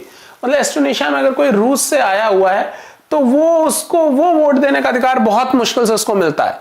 फिजी की चुनाव प्रणाली में वहां के मूल वासियों को वोट का महत्व भारतीय मूल फिजी नागरिकों के वोट से ज्यादा है। अब ये देखिए, यानी अगर फिजी में अगर आप रहते हैं, एक फिजी मूल का वोटर है, और एक मान लीजिए भारत से कोई गया जिसने फिजी की नागरिकता ले ली है, वो वहां का निवासी हो गया है, तो इन दोनों के वोट की वैल्यू में डिफरेंसेस होगा। जो मूल निवासी उसकी वोट का वैल्यू ज्यादा होगा, और जो कहीं से स्थानांतरित होकर आया है उसके वोट की वैल्यू उसके मुकाबले में कम होगी। तो एक वोट एक व्यक्ति एक वोट का अधिकार। यानी अब हमारे यहाँ अदनान सामी साहब, वो पाकिस्तान के नागरिक थे, अब वो भारतीय नागरिक हैं। अब वो उनके पास वो सारे अधिकार हैं जो किसी अन्य भारतीय के पास हैं। उनके भी एक वोट का एक मतलब होगा कि एक भारतीय नागरिक ने वोट कर दिया। लेकिन फिजी में बता रहा है कि ऐसा नहीं है, कि अगर वो फिजी की नागरिकता लेते तो उनकी नागरिकता दोयम दर्जे की होती, सेकेंडरी होती, उसकी वैल्यू भी ज्यादा नहीं होती। ठीक है, लोकतंत्र राजनीतिक समानता के बुनियादी सिद्धांत पर आधारित है। इस प्रकार हम लोकतंत्र की तीसरी विशेषता को जान लेते हैं। लोकतंत्र में हर वयस्क नागरिक का एक वोट होना चाहिए। ये दूसरा पैरामीटर। पहला था कि जनता का शासन होना चाहिए, और दूसरी चीज कि हर नागरिक का एक वोट होना बहुत जरूरी है, और हर वोट का मूल्य भी समान होना चाहिए, डिफरेंसेस नहीं होने चाहिए। ठीक है, आगे इसको अभी आगे के अध्याय में हम पढ़ेंगे ही अब यहां देखिए तमाम सारे ये कार्टून बनाए गए हैं, कैसे आखिरकार एक व्यक्ति एक वोट का आंदोलन चल रहा है। ठीक है, अब कानून का राज और अधिकारों का आदर, इस बात को भी समझते हैं कि जिम्बाब्वे का एग्जाम्पल लिया। 1980 में अल्पसंख्यक गोरों के शासन से मुक्ति मिली, 1980 में वो आजाद हुए। उसके बाद देश भर पर जानू पीएफ दल का राज है, जिसने देश के स्वतंत्रता संघर्ष की अगुवाई की थी। जैसे हमारे यहाँ कांग्रेस ने अगुवाई की थी फ्रीडम मूवमेंट की, वैसे ही उनके यहाँ जो पार्टी है वो जानू पीएफ पार्टी है, उसी का राज है। इसके नेता रॉबर्ट मुगाबे आजादी के बाद से ही शासन कर रहे थे। चुनाव नियमित रूप से होते थे और सदा जानू पीएफ दल ही जीतता था। राष्ट्रपति मुगाबे कम लोकप्रिय नहीं थे, पर वे चुनाव में गलत तरीके भी अपनाते थे। आजादी के बाद से उनकी सरकार ने कई बार संविधान में बदलाव करके राष्ट्रपति के अधिकारों में वृद्धि की थी और उसकी जवाबदेही को कम किया था। विपक्षी दलों के कार्यकर्ताओं को परेशान किया जाता था और उसकी सभाओं में गड़बड़ कराई जाती थी। सरकार विरोधी प्रदर्शनों और आंदोलनों को गैर कानूनी घोषित किया जाता था। एक ऐसा कानून भी था जो राष्ट्रपति की आलोचना के अधिकार को सीमित करता था। ठीक है, टेलीविजन और रेडियो पर सरकारी नियंत्रण था। अब देखिए यहां जो है कि ठीक है कि राष्ट्रीय आंदोलन हुआ, देश को आजादी मिली, जिस पार्टी का सबसे ज्यादा योगदान था उस पार्टी के राष्ट्रपति ऑब्वियसली लोकप्रिय रहे होंगे, लेकिन इन सब के बावजूद भी वो क्या करते थे, अपने विपक्षियों को ज्यादा वैल्यू नहीं देते थे। ठीक है, उनके जो भी प्रोग्राम होते थे उसमें डिस्टरबेंस क्रिएट कराते थे, अलग अलग कानून अपने फेवर में बनाते थे, ऐसे कानून बना दिए जिससे राष्ट्रपति का उत्तरदायित्व कम हो जाए। ठीक है, यहां तक कि उनकी आलोचना करने वालों को पनिश किया जाता था। तो इन सारी चीजों, ये सब लोकतांत्रिक पैरामीटर नहीं। अभी देखिए जैसे एग्जांपल, अभी हाल में ही अपने देश में तमिलनाडु में कुछ बच्चों का रियलिटी शो था जिसमें 2 बच्चे नाटक कर रहे थे और वो बता रहे थे कि राजा किस तरीके से केवल विदेशी यात्राएं करता है और कपड़े बदलता रहता है। उसकी तुलना उन्होंने वर्तमान प्रधानमंत्री से कर दी, तो सरकार की तरफ से नोटिस चला गया। तो इस तरीके से चीजें मतलब गंभीर प्रवृत्ति हैं कि अगर आप अपनी बात को रखने में आपको इस तरीके की दिक्कत हो रही है तो ये वाकई एक बार इस पर विचार करने की आवश्यकता है कि क्या हम सही तरीके से विचार कर भी रहे हैं या नहीं कर रहे हैं। तो यहां भी था कि वो लोकप्रिय थे, बावजूद इसके उन्होंने इस तरीके के हथकंडे अपनाए। ठीक है, तो क्या ऐसी व्यवस्था को आप लोकतांत्रिक कहेंगे? ठीक है, अच्छा, उन पर सिर्फ शासक दल के विचार ही, मतलब जो टीवी चैनल, जो रेडियो होता था उसमें जो रूलिंग पार्टी थी केवल उसी की आइडियोलॉजी को ही बताया जाता था, दूसरी पार्टी की आइडियोलॉजी को बताया ही नहीं जाता था। ये भी अपने आप में आपके पास जब तक दूसरी विचारधारा ही नहीं आएगी तब तक आप कैसे कंपैरिजन करोगे। यहां आप पढ़ रहे हो, यहां से चीजें, आपके पास विकल्प है यूट्यूब पे, आप तमाम सारे और चैनल्स को देख सकते हो और चीजों को देख सकते हो। ये विकल्प आपको ज्यादा बेहतर चुनाव करने में प्रवृत्त करता है। अब केवल मेरी ही क्लासेस होती तो मेरे ऊपर कोई दबाव ही नहीं होता, लेकिन अब मुझे मालूम है कि और भी लोग हैं यही एनसीईआरटी डिस्कस कर रहे हैं, तो अब मेरे ऊपर ये दबाव रहेगा कि मैं आपको उन चीजों के एस्पेक्ट बताऊं जो आपके एग्जाम प्रोस्पेक्टिव से आपकी मदद करें। पढ़ना ये सारी चीजें, कई सारे लोग ये छोड़ रहे हैं, इसका केवल समरी बता रहे हैं। मैं सोच रहा हूं कि इसको डिटेल में बताऊं, एक एक लाइन बताऊं। तो ये जो सारे चुनाव है वो कैसे कर पा रहे हैं? क्योंकि ऑप्शंस आर देयर। ये लोकतंत्र की बहुत खूबसूरत चीज है। तो जो भी सत्ता में है, जब भी वो डिसीजन लेगा, उसके दिमाग में ये ख्याल होना चाहिए कि जनता के पास विकल्प है, और ये विकल्प लोकतंत्र को मजबूत कराता है। शुरुआती दिनों में हमारे शासन में भी लोगों ने लोकतंत्र का बड़ा सम्मान किया। जो हमारे राष्ट्रीय नेता रहे, तमाम ताकत थी उनके पास, बहुत ताकतवर नेता थे वो सारे, लेकिन उन्होंने कभी लोकतांत्रिक मूल्यों से समझौता नहीं किया। इसी की वजह है कि आज हम इतनी खूबसूरती से अभी तक हमारा देश ग्रोथ ही कर रहा है। तमाम सारे चैलेंजेस हैं, रहे, पहले भी थे, आज भी हैं, तो बहुत खूबसूरती से हमने इन सारी चीजों से निपट रहे हैं लगातार। तो उन मूल्यों के साथ छेड़छाड़ होगी तो दिक्कत होनी शुरू हो जाएगी। यही बात यहां पर आपको समझने की आवश्यकता है। अभी कहता है, जिम्बाब्वे का उदाहरण बताता है कि शासकों के लिए बार बार जनादेश पाना लोकतंत्र की एक जरूरत है। ये देखिए बहुत इंपॉर्टेंट है ये, कि एक बार जनादेश मिल जाए, ये जरूरी नहीं कि एक बार आप चुनाव जीत गए बस वही पर्याप्त है। बार बार ये हमेशा होना चाहिए कि नहीं, आप ये अभी ठीक है, मान लीजिए मैं आपको एनसीईआरटी पढ़ा रहा हूं, आपको ठीक लग रहा है, मैं कल को क्लासेस आपको पढ़ाऊंगा, कॉन्स्टिट्यूशन पढ़ाऊंगा, वो भी आपको ठीक लगना चाहिए। नहीं लगा तो आपके पास अधिकार होना चाहिए, नहीं साहब इनको हटाओ, हमको कोई दूसरा चाहिए। ये विकल्प आपके पास हमेशा होना चाहिए। अगर ये विकल्प आपके पास सुरक्षित रहता है तो हमारी जिम्मेदारियां हम उसको गंभीरता से लेंगे। ऐसे शासक को एक बार चुन लिया, बहुमत से चुन लिया, अब ये उसकी मतलब ऐसा नहीं कि अब वो कभी उसके ऊपर कोई दबाव नहीं है, एक निश्चित समय के लिए हम पुनर्विचार कर सकते हैं अपने निर्णय पर। ये शासकों को पता होना चाहिए, ये उनकी अकाउंटेबिलिटीज को तय करेंगे, उनकी जिम्मेदारियों को तय करेंगे। ये बहुत जरूरी है कि इसको आप समझें। अच्छा, लोकप्रिय नेता भी अलोकतांत्रिक हो सकते हैं। ऑब्वियसली पावर, कई बार किसी जो पॉलिटिकल साइंस के एक विद्वान थे उन्होंने कहा कि मोर पावर मोर करप्शन, जितनी ज्यादा ताकत उतना ही ज्यादा भ्रष्टाचार हो जाता है कई बारी। ठीक है, तो लोकप्रिय नेता भी तानाशाह हो सकते हैं। अगर हम लोकतंत्र को परखना चाहते हैं तो चुनावों पर नजर डालना जरूरी है, पर उतना ही जरूरी है कि चुनाव के पहले और बाद की स्थितियों पर, बहुत इंपॉर्टेंट बात, बहुत ही इंपॉर्टेंट बात,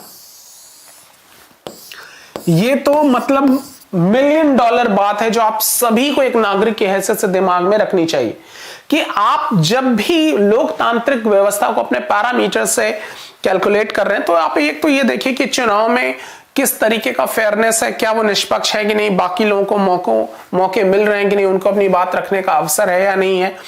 तो ये एक बात होनी चाहिए। और बात यही खत्म नहीं हो जाती कि चुनाव कैसे हो रहा है, चुनाव के पहले की क्या स्थिति है कि पहले आपको ये बड़े कह रहे हैं ये करेंगे वो करेंगे, और चुनाव के बाद की क्या स्थिति है, इन दोनों का मूल्यांकन भी होना बहुत ही जरूरी है। बहुत खूबसूरत चीज, चुनाव के पहले सत्ता पक्ष के विरोधी समूहों के कामकाज समेत सभी तरीके की राजनीतिक गतिविधियों के लिए पर्याप्त गुंजाइश रहनी चाहिए।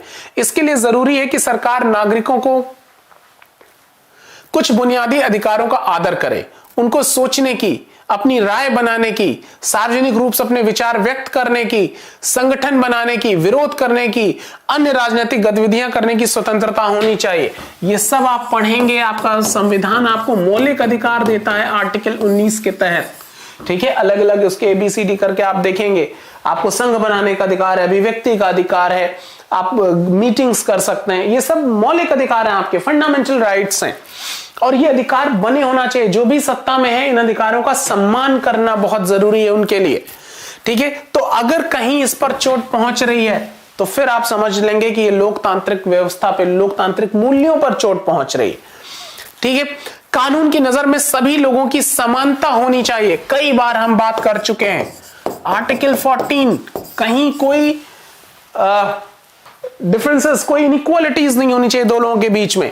इन अधिकारों की रक्षा स्वतंत्र न्यायपालिका को करनी चाहिए। मतलब ऐसी न्यायपालिका नहीं जो विधायिका से किसी तरीके से दबाव में हो, वो फ्री हो, एक फ्री जुडिशरी हो जो इनको ऑब्जर्व करे, जो इनको सिक्योर करे। अगर इनका वॉयलेशन हुआ, you have a right to go to the judiciary, आप सीधा न्यायपालिका के पास जा सकते हैं। इन अधिकारों के बारे में अधिक विस्तार से अध्याय 5 में सारे राइट्स को पढ़ेंगे। इस प्रकार कुछ दूसरी शर्तें हैं जो चुनाव के बाद सरकार चलाने के तौर तरीकों पर लागू होती हैं। एक, लोकतांत्रिक सरकार सिर्फ इस कारण से मनमानी नहीं कर सकती कि उसे चुनाव जीता है। बहुत इंपॉर्टेंट चीज, अब सरकार जो चाहे वो करे और कहे अजी साहब हमें तो देश की जनता नहीं चुना है, ठीक है, तो हम जो कर रहे हैं वो देश की जनता की इच्छा है, ऐसा नहीं चलेगा। ठीक है, अपनी मनमानी, भले ही वो बहुमत पाके जीता है लेकिन उसकी अपनी मनमानी नहीं चलेगी। ठीक है, उसे भी कुछ बुनियादी तौर तरीकों का पालन करना पड़ेगा, मतलब उसकी भी कुछ बाउंड्रीज हैं, कुछ लिमिटेशन है जो कॉन्स्टिट्यूशन इंप्लीमेंट करता है। ठीक है, खास तौर से उसे अल्पमत वाले समूहों को दी गई कुछ गारंटियों का आदर करना होगा। बहुत इंपॉर्टेंट चीज आप देखिए, हमारे देश में जो भी संख्या में कम है, ठीक है, चाहे वो माइनॉरिटीज हो, चाहे जिनकी भी संख्या कम है, जो भी अपने आप को अल्पसंख्यक महसूस कर रहे हैं किसी भी आधार पर, वो धार्मिक आधार पर, भाषा या आधार पर, सांस्कृतिक आधार पर, किसी भी आधार पर अगर आप उनकी संख्या में कमी है तो उनके भी हितों का आदर करना होगा जो सत्ता में है। ठीक है, हर प्रमुख फैसला लंबे विचार विमर्श के बाद लेना होता है। ठीक है, डिस्कशन कीजिए, फैसले लेने में देरी मत कीजिए, मतलब जल्दीबाजी मत कीजिए। ये बहुत इंपॉर्टेंट चीज है कि फैसले में चर्चा हमेशा, ये पुरानी एक कहावत है यूनानी की, फैसले में चर्चा उसमें देरी नहीं, उसकी आवश्यक शर्त है। ऐसा नहीं कि फैसले आप डिस्कशन कर रहे हैं, कोई डिसीजन लेने में कह रहे यार तुम झूठ में देर कर रहे हो, नहीं, वो आवश्यक है ताकि फैसला लेने के बाद आपको कोई दुविधा न रहे, कोई पछतावा न रहे। तो पहले जो डिस्कशन करना है कर लीजिए, ठीक है, ताकि जब फैसला लेने के बाद आप पर उस पर कोई अफसोस ना रहे। ठीक है, ओके। और फिर उसे भी कुछ बुनियादी तौर तरीकों का पालन करना होता है, खासतौर पे अल्पमत में रहने वाले समूहों को दी गई कुछ गारंटियों का आदर करना होता है। हर प्रमुख फैसला, अच्छा ठीक है, हर पदाधिकारी को उस पद के साथ जुड़े अधिकार और जिम्मेदारियां संविधान द्वारा, कॉन्स्टिट्यूशन बाकायदा डिफाइन करता है कि आपके पास क्या राइट्स हैं। जो भी अथॉरिटीज हैं, चाहे वो प्रेसिडेंट हो, चाहे prime minister, council of ministers, बाकी की जो अथॉरिटीज हैं, उन सबके कुछ राइट्स हैं जो वेल डिफाइंड है हमारे कॉन्स्टिट्यूशन के द्वारा। और न केवल उनके राइट्स, उनकी रिस्पॉन्सिबिलिटीज भी क्या है, उनकी अकाउंटेबिलिटीज क्या है, उनका उत्तरदायित्व क्या है, यह भी बहुत महत्वपूर्ण है, जिससे जो उनको समझने की आवश्यकता है।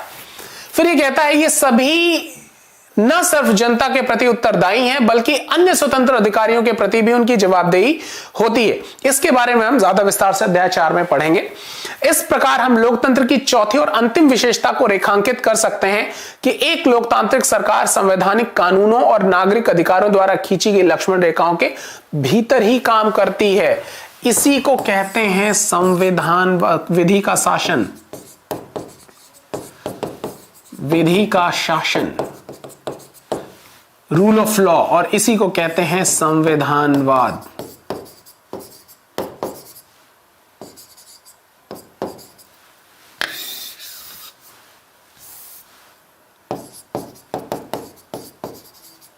संविधानवाद, कॉन्स्टिट्यूशनलिज्म, बहुत इंपॉर्टेंट, बहुत इंपॉर्टेंट, बहुत सारा डिटेल में हम ये सब समझेंगे कि पहली चीज तो ये कि सरकार सभी लोगों के क्या कहते हैं जनता के द्वारा चुनी जानी चाहिए, उसका भी व्यवहारिक स्तर हमने देख लिया, तो उसकी इन्वॉल्वमेंट होनी चाहिए।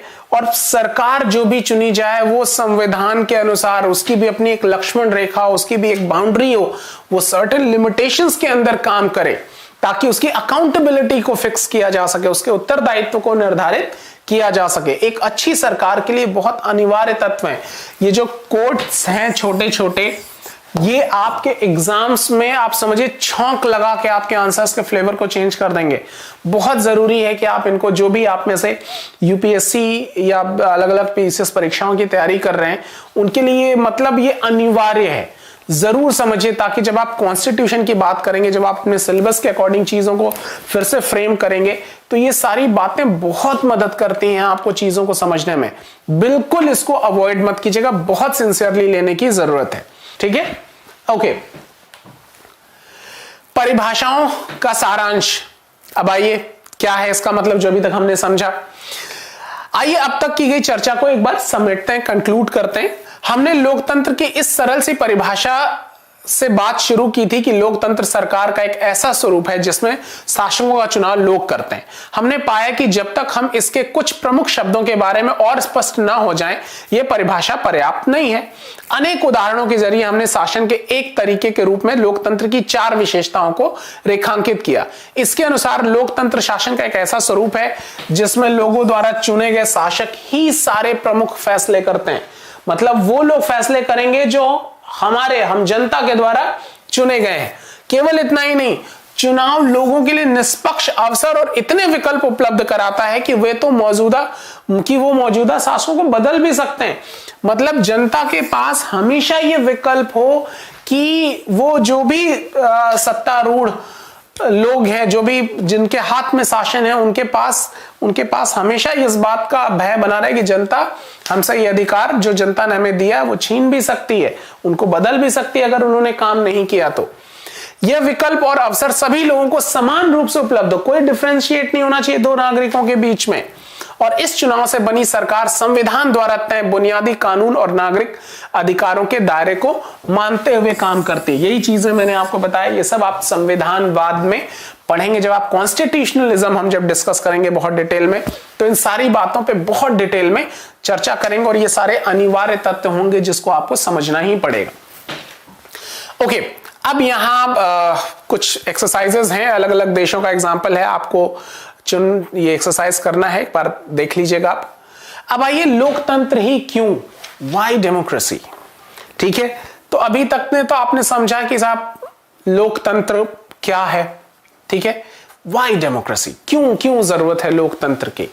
आप देखिए यहां ये जो लोकतंत्र है, एक ऐसी व्यवस्था है जिसमें बंदे गिने जाते हैं, तौले नहीं जाते।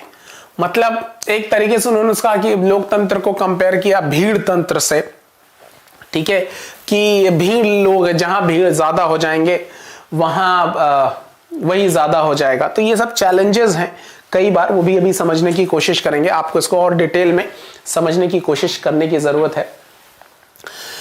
यहां लोकतंत्र ही क्यों, इसके सवाल के जवाब में हम वापस उसी क्लास में चलते हैं जहां वो बच्चियां अपनी मैडम से डिस्कशन कर रही थी।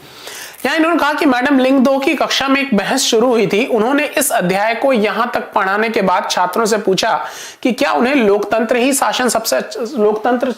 शासन का ही सबसे अच्छा स्वरूप लगता है। इस सवाल पर सबने कोई न कोई टिप्पणी की। मतलब उन्होंने बहुत ब्यूटीफुली ये सवाल, मैं भी आपसे एक बार कहूंगा कि एक बार आप मन में सोचिए कि क्या डेमोक्रेसी अकेला एक ऐसा तंत्र है जो सबसे अच्छा है, जो बेस्ट वे ऑफ रूलिंग है, जो सबसे अच्छा शासन का तरीका है। ठीक है, आपको क्या लगता है, एक बार आप भी सोचिए अपने मन में।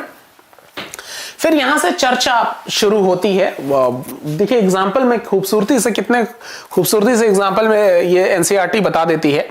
अब वो बच्चियां आपस में डिस्कशन कर रही हैं। योलांदा कहती है, एक बच्ची है क्लास की, वो कहती है कि हम लोकतांत्रिक देश में रहते हैं, दुनिया भर में सभी जगह लोग लोकतंत्र चाहते हैं। जिन देशों में पहले लोकतांत्रिक शासन प्रणाली नहीं थी वहां भी अब इसे अपनाया जा रहा है। सभी महान लोगों ने लोकतंत्र के बारे में अच्छी अच्छी बातें कही। क्या इतने से स्पष्ट नहीं हो जाता कि लोकतंत्र सबसे अच्छा है? क्या अब भी इस पर बहस करने की जरूरत है? कितनी अच्छी बात। हालांकि लोकतंत्र एक बहुत नया कंसेप्ट है, ये अमूमन ये 19वीं 20वीं शताब्दी से ज्यादा मजबूत हुआ है। उसके पहले ज्यादातर व्यवस्था में राजतंत्र ही था।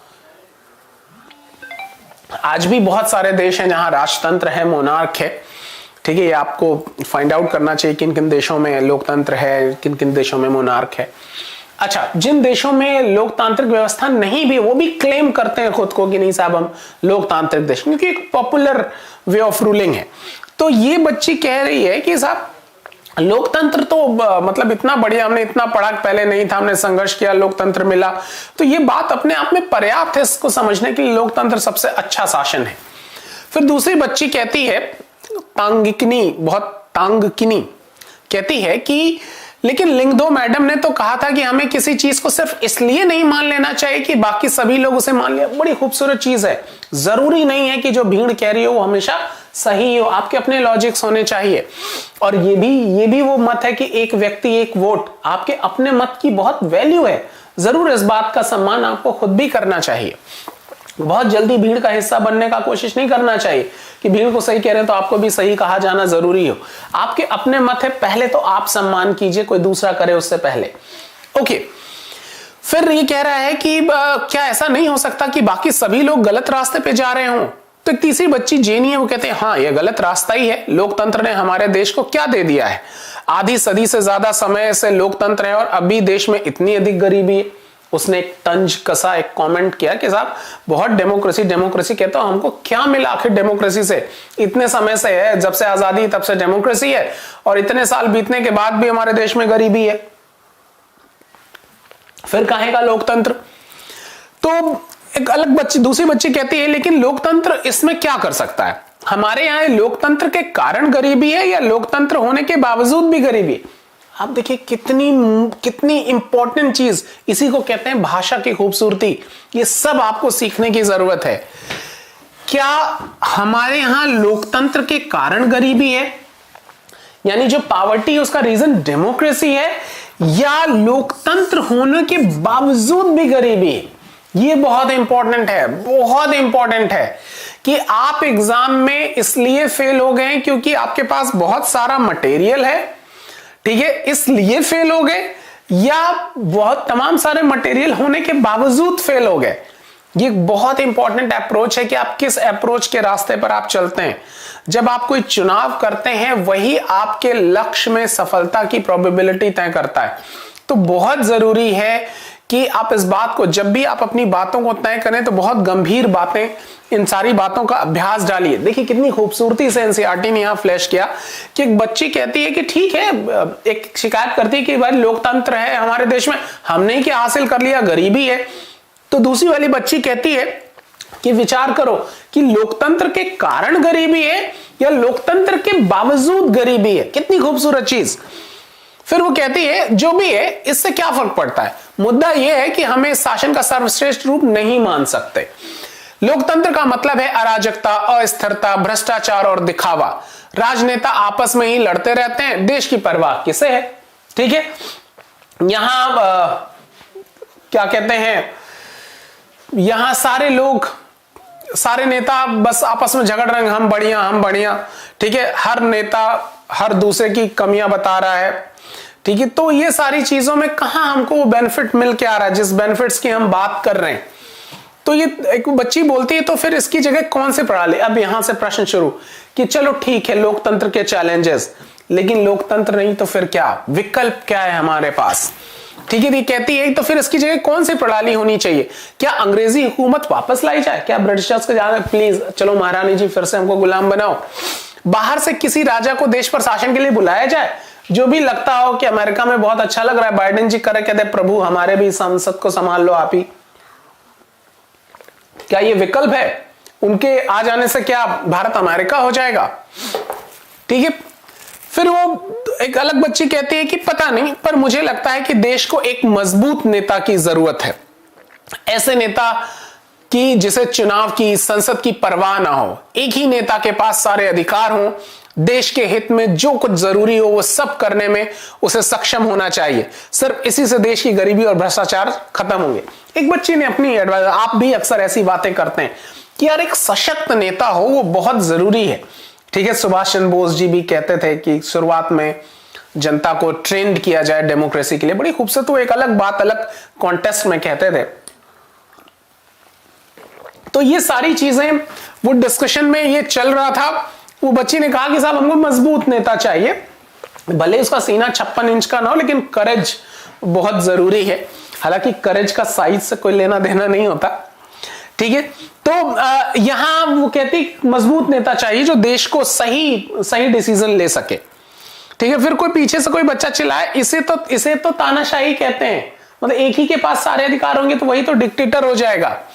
फिर कहता है अगर एक वह व्यक्ति सत्ता का उपयोग सिर्फ अपने लिए करे, अपने परिवार के लिए करने लगे तो क्या होगा। अगर वो भ्रष्ट हो तब, मतलब इस बात की भी संभावना है कि जिसको आप सर्वशक्तिमान बना रहे हैं, सारी सत्ता के सारे अधिकार देते हैं, अगर वो कहीं अपने ही बारे में, केवल अपने परिवार के बारे में सोचने लगा, भ्रष्ट हो गया, तो ये मतलब ये हमेशा इस बात की संभावना है, पॉसिबिलिटीज है।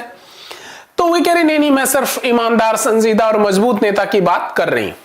तो कहती ये ठीक नहीं है, तुम वास्तविक लोकतंत्र की तुलना आदर्श तानाशाही से करो। कितनी खूबसूरत चीज है कि वास्तविक लोकतंत्र बिल्कुल अलग चीज है और तानाशाही भले ही वो आदर्श हो वो अलग चीज है। अगर आप आदर्श तानाशाही और आदर्श लोकतंत्र की तुलना करेंगे, लोकतंत्र ज्यादा अच्छा हो जाएगा। तो आप खराब लोग, मतलब एक जो लोकतंत्र की कमियों के साथ आप लोकतंत्र की बात कर रहे हो और उसके कंपैरिजन में आदर्श तानाशाही की बात कर रहे हो, अब ये ठीक नहीं है। अब आप एक करप्ट पुलिस वाले और एक ऐसे लुटेरे जो कभी कभार दान भी कर देता है उसकी तुलना करेंगे तो ये ठीक नहीं है। ठीक है, अगर आप किसी ऐसे लुटेरे की बात करो तो आपको ईमानदार पुलिस वाले की भी बात करनी पड़ेगी, तब जाके आप सही जजमेंट कर पाओगे। कितनी खूबसूरत चीज है ये। हमें आदर्श की तुलना आदर्श के साथ और वास्तविकता की तुलना वास्तविकता से करनी चाहिए। बहुत बहुत जरूरी चीज, ये सब सीख है आपके लिए, ये सब सीख है, बहुत जरूरी है कि आप इसको ध्यान से समझें। जब भी आप चुनाव करते हैं, कोई भी निर्णय लेने की बात करते हैं, तो ये सारी चीजें आपके पैरामीटर के रूप में भी आपके सामने आएंगी। बहुत जरूरी है कि आप इस पर विचार करें। अच्छा, वे सब जरा तानाशाहों के वास्तविक जीवन के बारे में पढ़िए। वो सबसे ज्यादा भ्रष्ट, स्वार्थी और क्रूर होते हैं। होता सिर्फ यह है कि हमें उनके बारे में जानकारियां उपलब्ध नहीं हो पाती, और सबसे बड़ी गड़बड़ तो यह है कि आप उन्हें सत्ता से हटा भी नहीं सकते। मैडम लिंगदो इस सब चर्चा को पूरी दिलचस्पी से सुन रही थी। अब उन्होंने हस्तक्षेप किया। तुम सब लोग इतने मगन होकर इस बहस में लगे थे, यह देखकर मुझे खुशी हुई। मुझे नहीं मालूम कि कौन सही कौन गलत, यह तो आप लोग ही बताइए, पर मुझे लगा कि आप खुले दिमाग से बातें कर रहे थे। अगर किसी ने आपको रोकने की कोशिश की होती है, आपको अपनी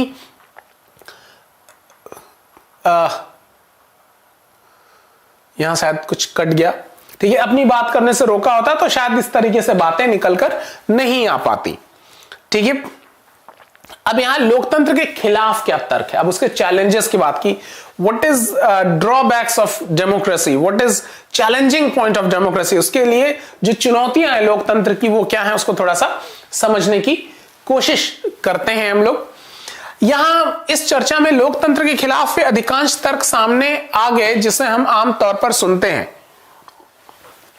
ये तर्क होते हैं कि लोकतंत्र में नेता बदलते रहते हैं, इससे अस्थिरता पैदा होती है। बहुत बड़ा एक चैलेंज है कि भाई हमेशा अगर नेता ही बदलते रहेंगे, कोई एक फिक्स आइडियोलॉजी, कोई फिक्स रूलिंग सिस्टम नहीं बन पाएगा, तो बार बार नेता बदलने से वो डिस्टर्ब होता रहता है। समय समय पे अलग आइडियोलॉजी वाला है वो अपनी बातें करता है, दूसरा आया वो अपनी बातें करता है, तो इन सारी चीजों से संघर्ष की स्थिति आती है और एक अस्थिरता बनती है।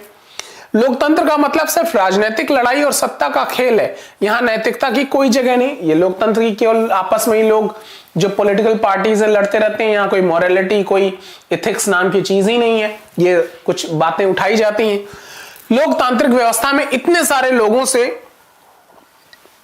बहस और चर्चा करनी पड़ती है कि हर फैसले में देरी होती है, हर चीज पर डिस्कशन, ठीक है, इससे देरी हो जाती है फैसले में, क्योंकि everybody has a right to express theirself, सबको अपनी बात रखने का अधिकार है। चुने हुए नेताओं को लोगों के हितों का पता ही नहीं होता, इसके चलते खराब फैसले होते हैं। अभी देखिए किसान आंदोलन सबसे अच्छा एग्जांपल था, अलग अलग सरकारों ने अलग अलग समय में कुछ डिसीजन लिए, बाद में उनको वापस लेना पड़ा। ऐसा क्यों? क्योंकि वो राजनीतिक फायदे देख लेते हैं, वाकई जनता का हित उसमें है या नहीं है, इस बात से वो चूंकि कई बार अवेयर ही नहीं रहते, तो वो जनता के हित में फैसले नहीं ले पाते। लोकतंत्र में चुनावी लड़ाई महत्वपूर्ण और खर्चीली होती है, इसलिए हमें इससे भ्रष्टाचार होता है। बहुत बड़ा पॉइंट है, आप देखिए इतने हेलीकॉप्टर्स और इतनी चुनावी रैलियां और ये सब चल रहा है, पैसा लग रहा है, इसके ये पैसा आएगा कहां से? इसके लिए फिर भ्रष्टाचार करना पड़ता है, ठीक है, तो वो भ्रष्टाचार को बढ़ावा देता है ये सारी चीजें। अब सामान्य लोगों को पता नहीं होता कि उनके लिए क्या चीज अच्छी है और क्या चीज बुरी, इसलिए उन्हें किसी चीज का फैसला नहीं करना चाहिए। अब जो जनरली जो आम लोग हैं जिनको बहुत पॉलिटिकल साइंस की जानकारी नहीं, बहुत अर्थव्यवस्था, सामाजिक व्यवस्था की जानकारी नहीं है, आप उनसे निर्णय लेंगे? यानी जो कोई ये देख के अपना धर्म जाति देख के राजनेता चुन रहा हो, कोई साड़ी लेके वोट दे रहा हो, कोई पैसे लेके, कोई केवल शराब पी के वोट दे रहा हो, तो ऐसे में बनी हुई सरकारें क्या जनता के हितों को सुनिश्चित कर पाएंगी? तो ये चैलेंजेस हैं। क्या लोकतंत्र के खिलाफ कुछ और भी बातें जो आपके मन में रही, आपके मन में कुछ और बातें हो तो उसको भी हाईलाइट करना। जैसा भी किसी ने अभी विनय ने कहा कि दल बदल, ये भी एक बड़ी समस्या है, हालांकि हम कॉन्स्टिट्यूशन इसको बहुत डिटेल में पढ़ेंगे, ठीक है। दल बदल अभी आजकल खूब हो रहा है, ठीक है, इस पार्टी का उस पार्टी में, तो ये सारी चीजें हैं, बहुत दिक्कत पैदा करता है, ठीक है। तो इसमें से कौन सा तर्क है जो मुख्य रूप से लोकतंत्र पर ही लागू होता है? इनमें से कौन सा तर्क है जो किसी तरह की सरकार द्वारा सत्ता के दुरुपयोग करने के मामले में लागू नहीं होगा? ये बहुत जरूरी है पैरामीटर्स, कि जितनी बातें आपने सुनी है, इसमें पढ़ी है, इसमें आप देखिए कि ये कौन कौन से पॉइंट्स जो केवल डेमोक्रेसी पर लागू हैं, ठीक है, तो आपको और अच्छे से आप फिल्टर कर पाएंगे। निश्चित रूप से लोकतंत्र सभी समस्याओं को खत्म करने वाली जादू की छड़ी नहीं है, बहुत इंपॉर्टेंट, ठीक है। इस बात को कहने में कोई गुरेज नहीं है कि जितनी भी बातें, जितनी हम लोकतांत्रिक आदर्शों की बात करते हैं, वो सारे हम पा लेंगे केवल डेमोक्रेसी को एस्टैब्लिश करने से, ये बिल्कुल भी जरूरी नहीं है, ठीक है। लोकतंत्र ने हमारे देश में या दुनिया के अन्य हिस्सों में भी गरीबी नहीं मिटाई, आज तक गरीबी नहीं मिटी। सरकारों के स्वरूप के तौर पर लोकतंत्र सिर्फ इस बुनियादी चीज को देखता है कि लोग अपने बारे में खुद फैसले करें। यानी लोकतंत्र का जो सबसे बेसिक चीज है वो ये कि लोग अपने डिसीजंस खुद ले पा रहे हैं या नहीं ले पा रहे हैं। इससे इस बात की गारंटी नहीं हो जाती कि उनके सभी फैसले अच्छे ही होंगे, लोग गलतियां भी कर सकते हैं। इन फैसलों में लोगों की भागीदारी और लोगों को भागीदार बनाने से फैसलों में देरी होती है। यह भी सही है कि लोकतंत्र में जल्दी जल्दी नेतृत्व परिवर्तन होता है, कई बार बड़े फैसलों और सरकार की कार्यकुशलता पर भी इसका बुरा असर पड़ता है। इन तर्कों से यह तो लगता है कि लोकतंत्र का जो रूप हम देखते हैं वो सरकार के आदर्श रूप तो नहीं हो सकता, वो आइडियल स्टेट नहीं है, ये चैलेंजेस हैं। पर वास्तविक जीवन में हमारे सामने यह सवाल नहीं होता। वहां सवाल यह होता है कि क्या हमारे पास सरकार के स्वरूपों के जो विकल्प उपलब्ध हैं उनमें से लोकतंत्र किसी भी दूसरे विकल्प से बेहतर है। अब यहां कह रहा है कि जितने सारे चैलेंजेस आपने देखे, ठीक है, आप एग्री करते हैं कि सारे चैलेंज, ये चुनौतियां वाकई हैं, लेकिन फिर अगर विचार यह है कि चलो हटा देते हैं लोकतंत्र, अब क्या लें, जो अक्सर आप सवाल यहां रूलिंग पार्टी उठाती है, मोदी नहीं तो कौन।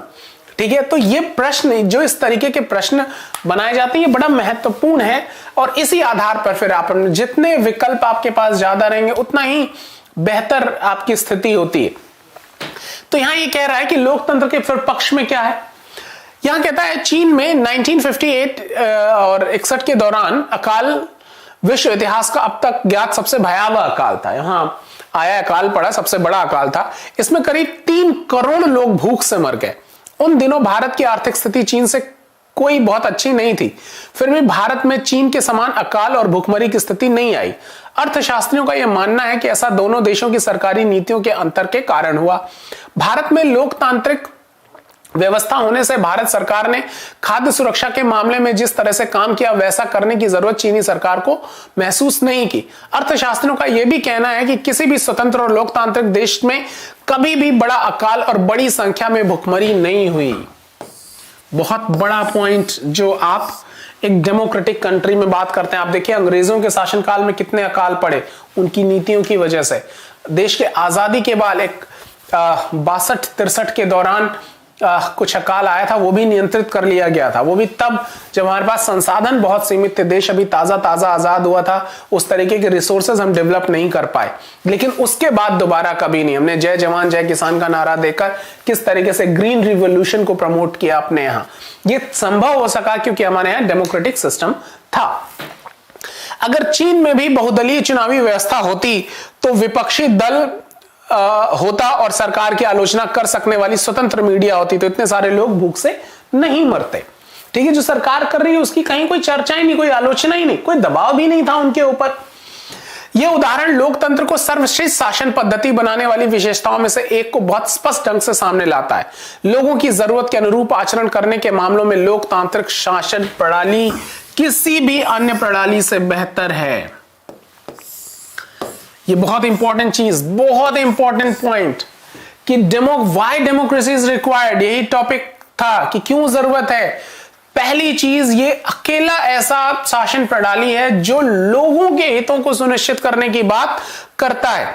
ये इतना जितना लोगों के हितों की बात डेमोक्रेटिक सिस्टम में होती है, किसी और शासन प्रणाली, चाहे वो डिक्टेटरशिप हो, चाहे वो राजतंत्र हो, किसी भी व्यवस्था में इस तरीके की बात नहीं होती। गैर लोकतांत्रिक सरकार लोगों की जरूरतों पर ध्यान दे भी सकती है और नहीं भी, ये हमेशा ऑप्शन होता है वहां, और ये सब सरकार चलाने वालों की मर्जी पर निर्भर करेगा। अगर शासकों को कुछ करने की जरूरत नहीं लगती तो उनको लोगों की इच्छा के अनुरूप काम करने की जरूरत नहीं है। पर लोकतंत्र में जरूरी है क्योंकि शासन करने वाले आम लोगों की जरूरतों पर तत्काल ध्यान दें। लोकतांत्रिक शासन पद्धति दूसरे से बेहतर है क्योंकि यह शासन का अधिक जवाबदेही वाला स्वरूप है। तो why democracy is better than other system of ruling? Because it's create accountability. ये जवाबदेही तय करती है। Democracy system is important, is required because it creates accountability. इसकी आवश्यकता है क्योंकि ये जवाबदेही तय करती है। बहुत बहुत ही महत्वपूर्ण पॉइंट है ये, जिसको आपको ध्यान में रखने की जरूरत है। फिर ये कहता है गैर लोकतांत्रिक सरकारों की तुलना में लोकतांत्रिक सरकारों से बेहतर फैसले करने के अन्य कारण भी हैं। लोकतंत्र का आधार व्यापक चर्चा और बहसें हैं, जिसको हम कहते हैं देरी का कारण है। लेकिन आप देखिए प्रॉपर डिस्कशन के बाद अगर कोई डिसीजन लेता है तो उसके सही होने की संभावना भी अगले से बेहतर होती है। तो सभी लोग इन्वॉल्व होते हैं, सब लोग अपनी बात रख पाते हैं। ये बहुत महत्वपूर्ण है। बहुत महत्वपूर्ण मसलों पे जब सबकी इन्वॉल्वमेंट होती है और उसके बाद लिए जाने वाले डिसीजन हमेशा फेवरेबल होते हैं। ठीक है, फिर यहां ये कहता है इसी से जुड़ा तीसरा तर्क भी है कि लोकतंत्र मतभेदों और टकरावों को संभालने का तरीका उपलब्ध कराता है। बहुत इंपॉर्टेंट। किसी भी समाज में लोगों के हितों और विचारों में अंतर होगा ही। भारत इस तरीके भारी सामाजिक विविधता वाला देश है, इसका अंतर से भी, इससे अंतर और भी ज्यादा होता है। अलग अलग इलाकों। आप देखिए भारत का एग्जांपल लीजिए कि हमने कई बार छठी क्लास का पहला ही अध्याय था डाइवर्सिटी, हमने शुरू से पढ़ते आ रहे विभिन्नताओं का देश है भारत। तो इतने ज्यादा हमारे यहां मत में भी विभिन्नता, अलग अलग आइडियोलॉजी, अलग अलग चीजें, लेकिन कभी भी हम देश के मुद्दों के बारे में हम एक मत होना शुरू हो जाते हैं।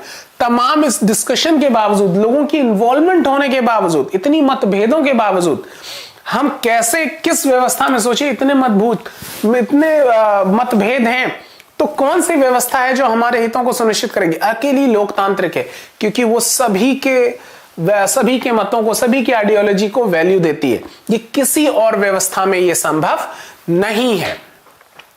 ठीक है, समस्या का एकमात्र शांतिपूर्ण समाधान उपलब्ध कराता है। लोकतंत्र में कोई भी स्थायी विजेता नहीं होता और कोई स्थायी रूप से पराजित नहीं होता। ये बड़ी इंपॉर्टेंट चीज है। आप देखिए आज जो पार्टी बहुमत मिली है, आप देखिए कांग्रेस, कभी कांग्रेस के नाम पे आप खंबे को भी चुनाव लड़वा दीजिए, वो भी जीत जाता, आज उसको कोई पूछ नहीं रहा है। लेकिन ये फिर से बदल सकता है अगर वो प्रयास करते रहेंगे। तो ये कह रहा है लोकतांत्रिक एक ऐसी व्यवस्था है जिसमें कोई हमेशा विजेता नहीं रहेगा और हमेशा उसको कोई हारा हुआ नहीं मान सकता है। ठीक है, और भारत जैसी विविधता वाले देश में लोकतंत्र ही वो व्यवस्था जो सबको एकजुट बनाए हुए, ये बहुत इंपॉर्टेंट चीज है। फिर बेहतर सरकार और सामाजिक जीवन पर प्रभाव के हिसाब से ये तीन तर्क लोकतंत्र को काफी मजबूत करते हैं। ठीक है, जाहिर सी बात है जो भी, जिस भी व्यवस्था में अगर लोकतांत्रिक व्यवस्था रहती है तो ये उनके बेहतर फैसले लेने में उनको मदद करता है। एक उत्तरदायित्व तय होता है सरकार का, विविधता वाले देशों में एकजुट करने में क्या कहते हैं, मददगार होती है व्यवस्था। लोकतंत्र नागरिकों का सम्मान बढ़ाता है, जाहिर सी बात है, नागरिकों का सम्मान, बीइंग अ सिटीजन, हमारी आपकी वैल्यू किसी और व्यवस्था में लोकतंत्र से बेहतर नहीं हो सकती। क्या राजतंत्र में यह संभव है? राजतंत्र में सारी व्यवस्था घूमती है राजा के इर्द गिर्द। अकेली लोकतांत्रिक व्यवस्था ऐसी है जहां शासन का इकाई एक व्यक्ति होता है, एक नागरिक होता है। तो नागरिक हितों की बात करने वाला कोई भी व्यवस्था है वो लोकतांत्रिक व्यवस्था ही है।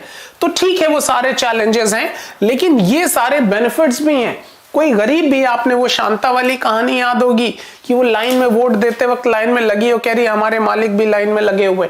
तो एक जुड़ाव इस व्यवस्था के साथ होता है, एक नागरिक की हैसियत से हमको बराबरी का हक देता है। तो एक नागरिक की हैसियत, एक नागरिक की जो सम्मान है वो लोकतंत्र में जितना है वो किसी अन्य शासन व्यवस्था में नहीं है। ठीक है, लोकतंत्र के पक्ष में आखिरी तर्क यह है कि लोकतांत्रिक व्यवस्था दूसरों से बेहतर है क्योंकि इसमें हम अपनी गलती ठीक करने का अवसर मिलता है। बहुत बहुत खूबसूरत कि आपने किसी भावना में आकर कोई एक निर्णय ले लिया किसी सरकार के पक्ष में और बाद में आपको रियलाइज होता, उत्तरी ये हमने क्या किया, ये तो गलत हो गया। तो क्या किसी और व्यवस्था में आपको यह सुविधा है कि आप अपनी गलती को सुधार सकें? अकेला लोकतंत्र, अकेली डेमोक्रेसी एक ऐसा सिस्टम है जो आपको ये ऑप्शंस क्रिएट कराती है कि आप अपनी गलती को भी सुधार सकें। ये बहुत इंपॉर्टेंट है, कोई भी सरकार इस तरीके की गारंटी नहीं दे सकता। तो अब फाइनली इसको अगर आप कंक्लूड करें तो क्या कहेंगे? लोकतंत्र हमें सब चीजें नहीं दे सकता और ना ही सभी समस्याओं का समाधान। मतलब ऑल्दो चैलेंजेस इज देयर, वहां भी लोकतांत्रिक व्यवस्थाओं में भी बहुत चुनौतियां हैं, लेकिन ये साफ तौर पर उन सभी दूसरी व्यवस्थाओं से बेहतर है जिसे हम जानते हैं और दुनिया के लोगों को जिसका अनुभव है।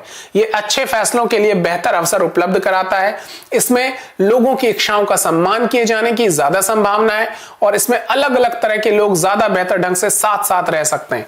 अगर यह इनमें से कुछ काम करने में असफल रहता है तब भी इसमें गलती सुधारने की संभावना, ये बहुत इंपॉर्टेंट चीज है। आप देखिए, और इसमें सभी नागरिकों को ज्यादा सम्मान मिलता है। इसी वजह से लोकतंत्र को सबसे अच्छी शासन व्यवस्था माना जाता है। ये थोड़े से कार्टून वगैरह हैं, ये जरूर आप देख लीजिएगा। तो इसी चीजों को फिर ये अलग अलग एग्जाम्पल से उसी को फिर सारी चीजों को कंक्लूड यहां पर किया गया है। फाइनली इस तरीके से जो एग्जाम्पल हैं अलग अलग नेताओं के, पॉलिटिशियंस के, अलग अलग लोग हैं, ये जितने ज्यादा विकल्प उतनी ही ज्यादा पॉसिबिलिटीज हैं एक नागरिक के तौर पर। तो इन सारी चीजों को, ये सारे प्रैक्टिसेस हैं, जरूर एक बार आप इस पर विचार कीजिएगा। तो यहां कुल मिलाके जो डेमोक्रेटिक सिस्टम है, जो लोकतांत्रिक व्यवस्था है, इसको थोड़ा सा समझने की जरूरत है कि लोकतांत्रिक व्यवस्था, पहली चीज वो कि ठीक है कि इसके पास कुछ चुनौतियां हैं, कुछ इसके अपने कमजोर पक्ष हैं, लेकिन किसी और की तुलना में ये अभी भी सर्वश्रेष्ठ है। क्यों सर्वश्रेष्ठ है? क्योंकि एक तो ये एकजुट रखता है, नागरिक सम्मान की वृद्धि होती है, आपके अपनी अथॉरिटीज क्लियर होती हैं, और जो सबसे प्रमुख बात यह है कि आपकी अपनी गलतियों को सुधारने का मौका ये अकेली व्यवस्था देती है। तो इसलिए इन सारी चीजों को देखना बहुत जरूरी है। अभी आने वाले समय में डेमोक्रेसी एक ऐसा पार्ट है जो कई संदर्भों में इसको आपसे डिस्कस करना है, खास करके जब आप यूपीएससी मेंस में की तैयारी करेंगे, सेकंड पेपर की तैयारी करेंगे, तो अलग अलग पक्षों में आपको बहुत मदद करता है। जब सोसाइटी की बात आप करेंगे, ठीक है, तो वहां भी लोकतांत्रिक वैल्यूज बहुत मदद करते हैं आपकी। जब आप एथिक्स में तमाम सारे डिसीजन मेकिंग में काम करेंगे, तो इस व्यवस्था की समझ आपको बेहतर डिसीजन लेने में मदद करती है। आपके इंटरव्यूज वगैरह में इस तरीके के प्रश्न पूछे जाते हैं, तो क्या आप अधिकारी बन के क्या करेंगे? तो अगर आप डेमोक्रेटिक वैल्यूज के आधार पर अपने उत्तर को चुनते हैं, उसको फ्रेम करते हैं, तो वो बहुत अच्छा उत्तर माना जाता है। और अगर आप प्रीवियस ईयर पेपर्स उठा के देखेंगे तो 2001, 2005, 2019, 2018 लोकतंत्र से लगातार प्रश्न पूछे गए और हमेशा पूछे जाने की संभावना बनी रहती है। तो चूंकि पूरी दुनिया एक अलग तरीके से रोजाना परिवर्तित हो रही है, समाज बदल रहा है, चैलेंजेस बदल रहे हैं, अलग अलग तरीके की डिमांड बढ़ रही है, संस्कृति में बदलाव हो रहा है, तो ये सारे बदलाव नए नए अवसर भी पैदा कर रहे हैं, नए नए चुनौतियां भी पैदा कर रहे हैं। ऐसे में जो डेमोक्रेसी के परिप्रेक्ष्य हैं, जो उसके कॉन्टेक्स्ट हैं, वो भी लगातार बदलते रहते हैं। तो बहुत जरूरी है कि आपकी एक व्यापक समझ डेमोक्रेसी के बारे में बनी रहे। एनसीईआरटी का ये जो छोटा सा प्रयास है, ये आपकी इस बेसिक अंडरस्टैंडिंग को मजबूत करने में बहुत हेल्पफुल होता है। तो बहुत ध्यान से इन सारी चीजों पे आप बात करें, ठीक है। तो अगली क्लास में फिर नए अध्याय पर आपसे बात करेंगे। चलिए मिलते हैं आपसे फिर। Thank you very much.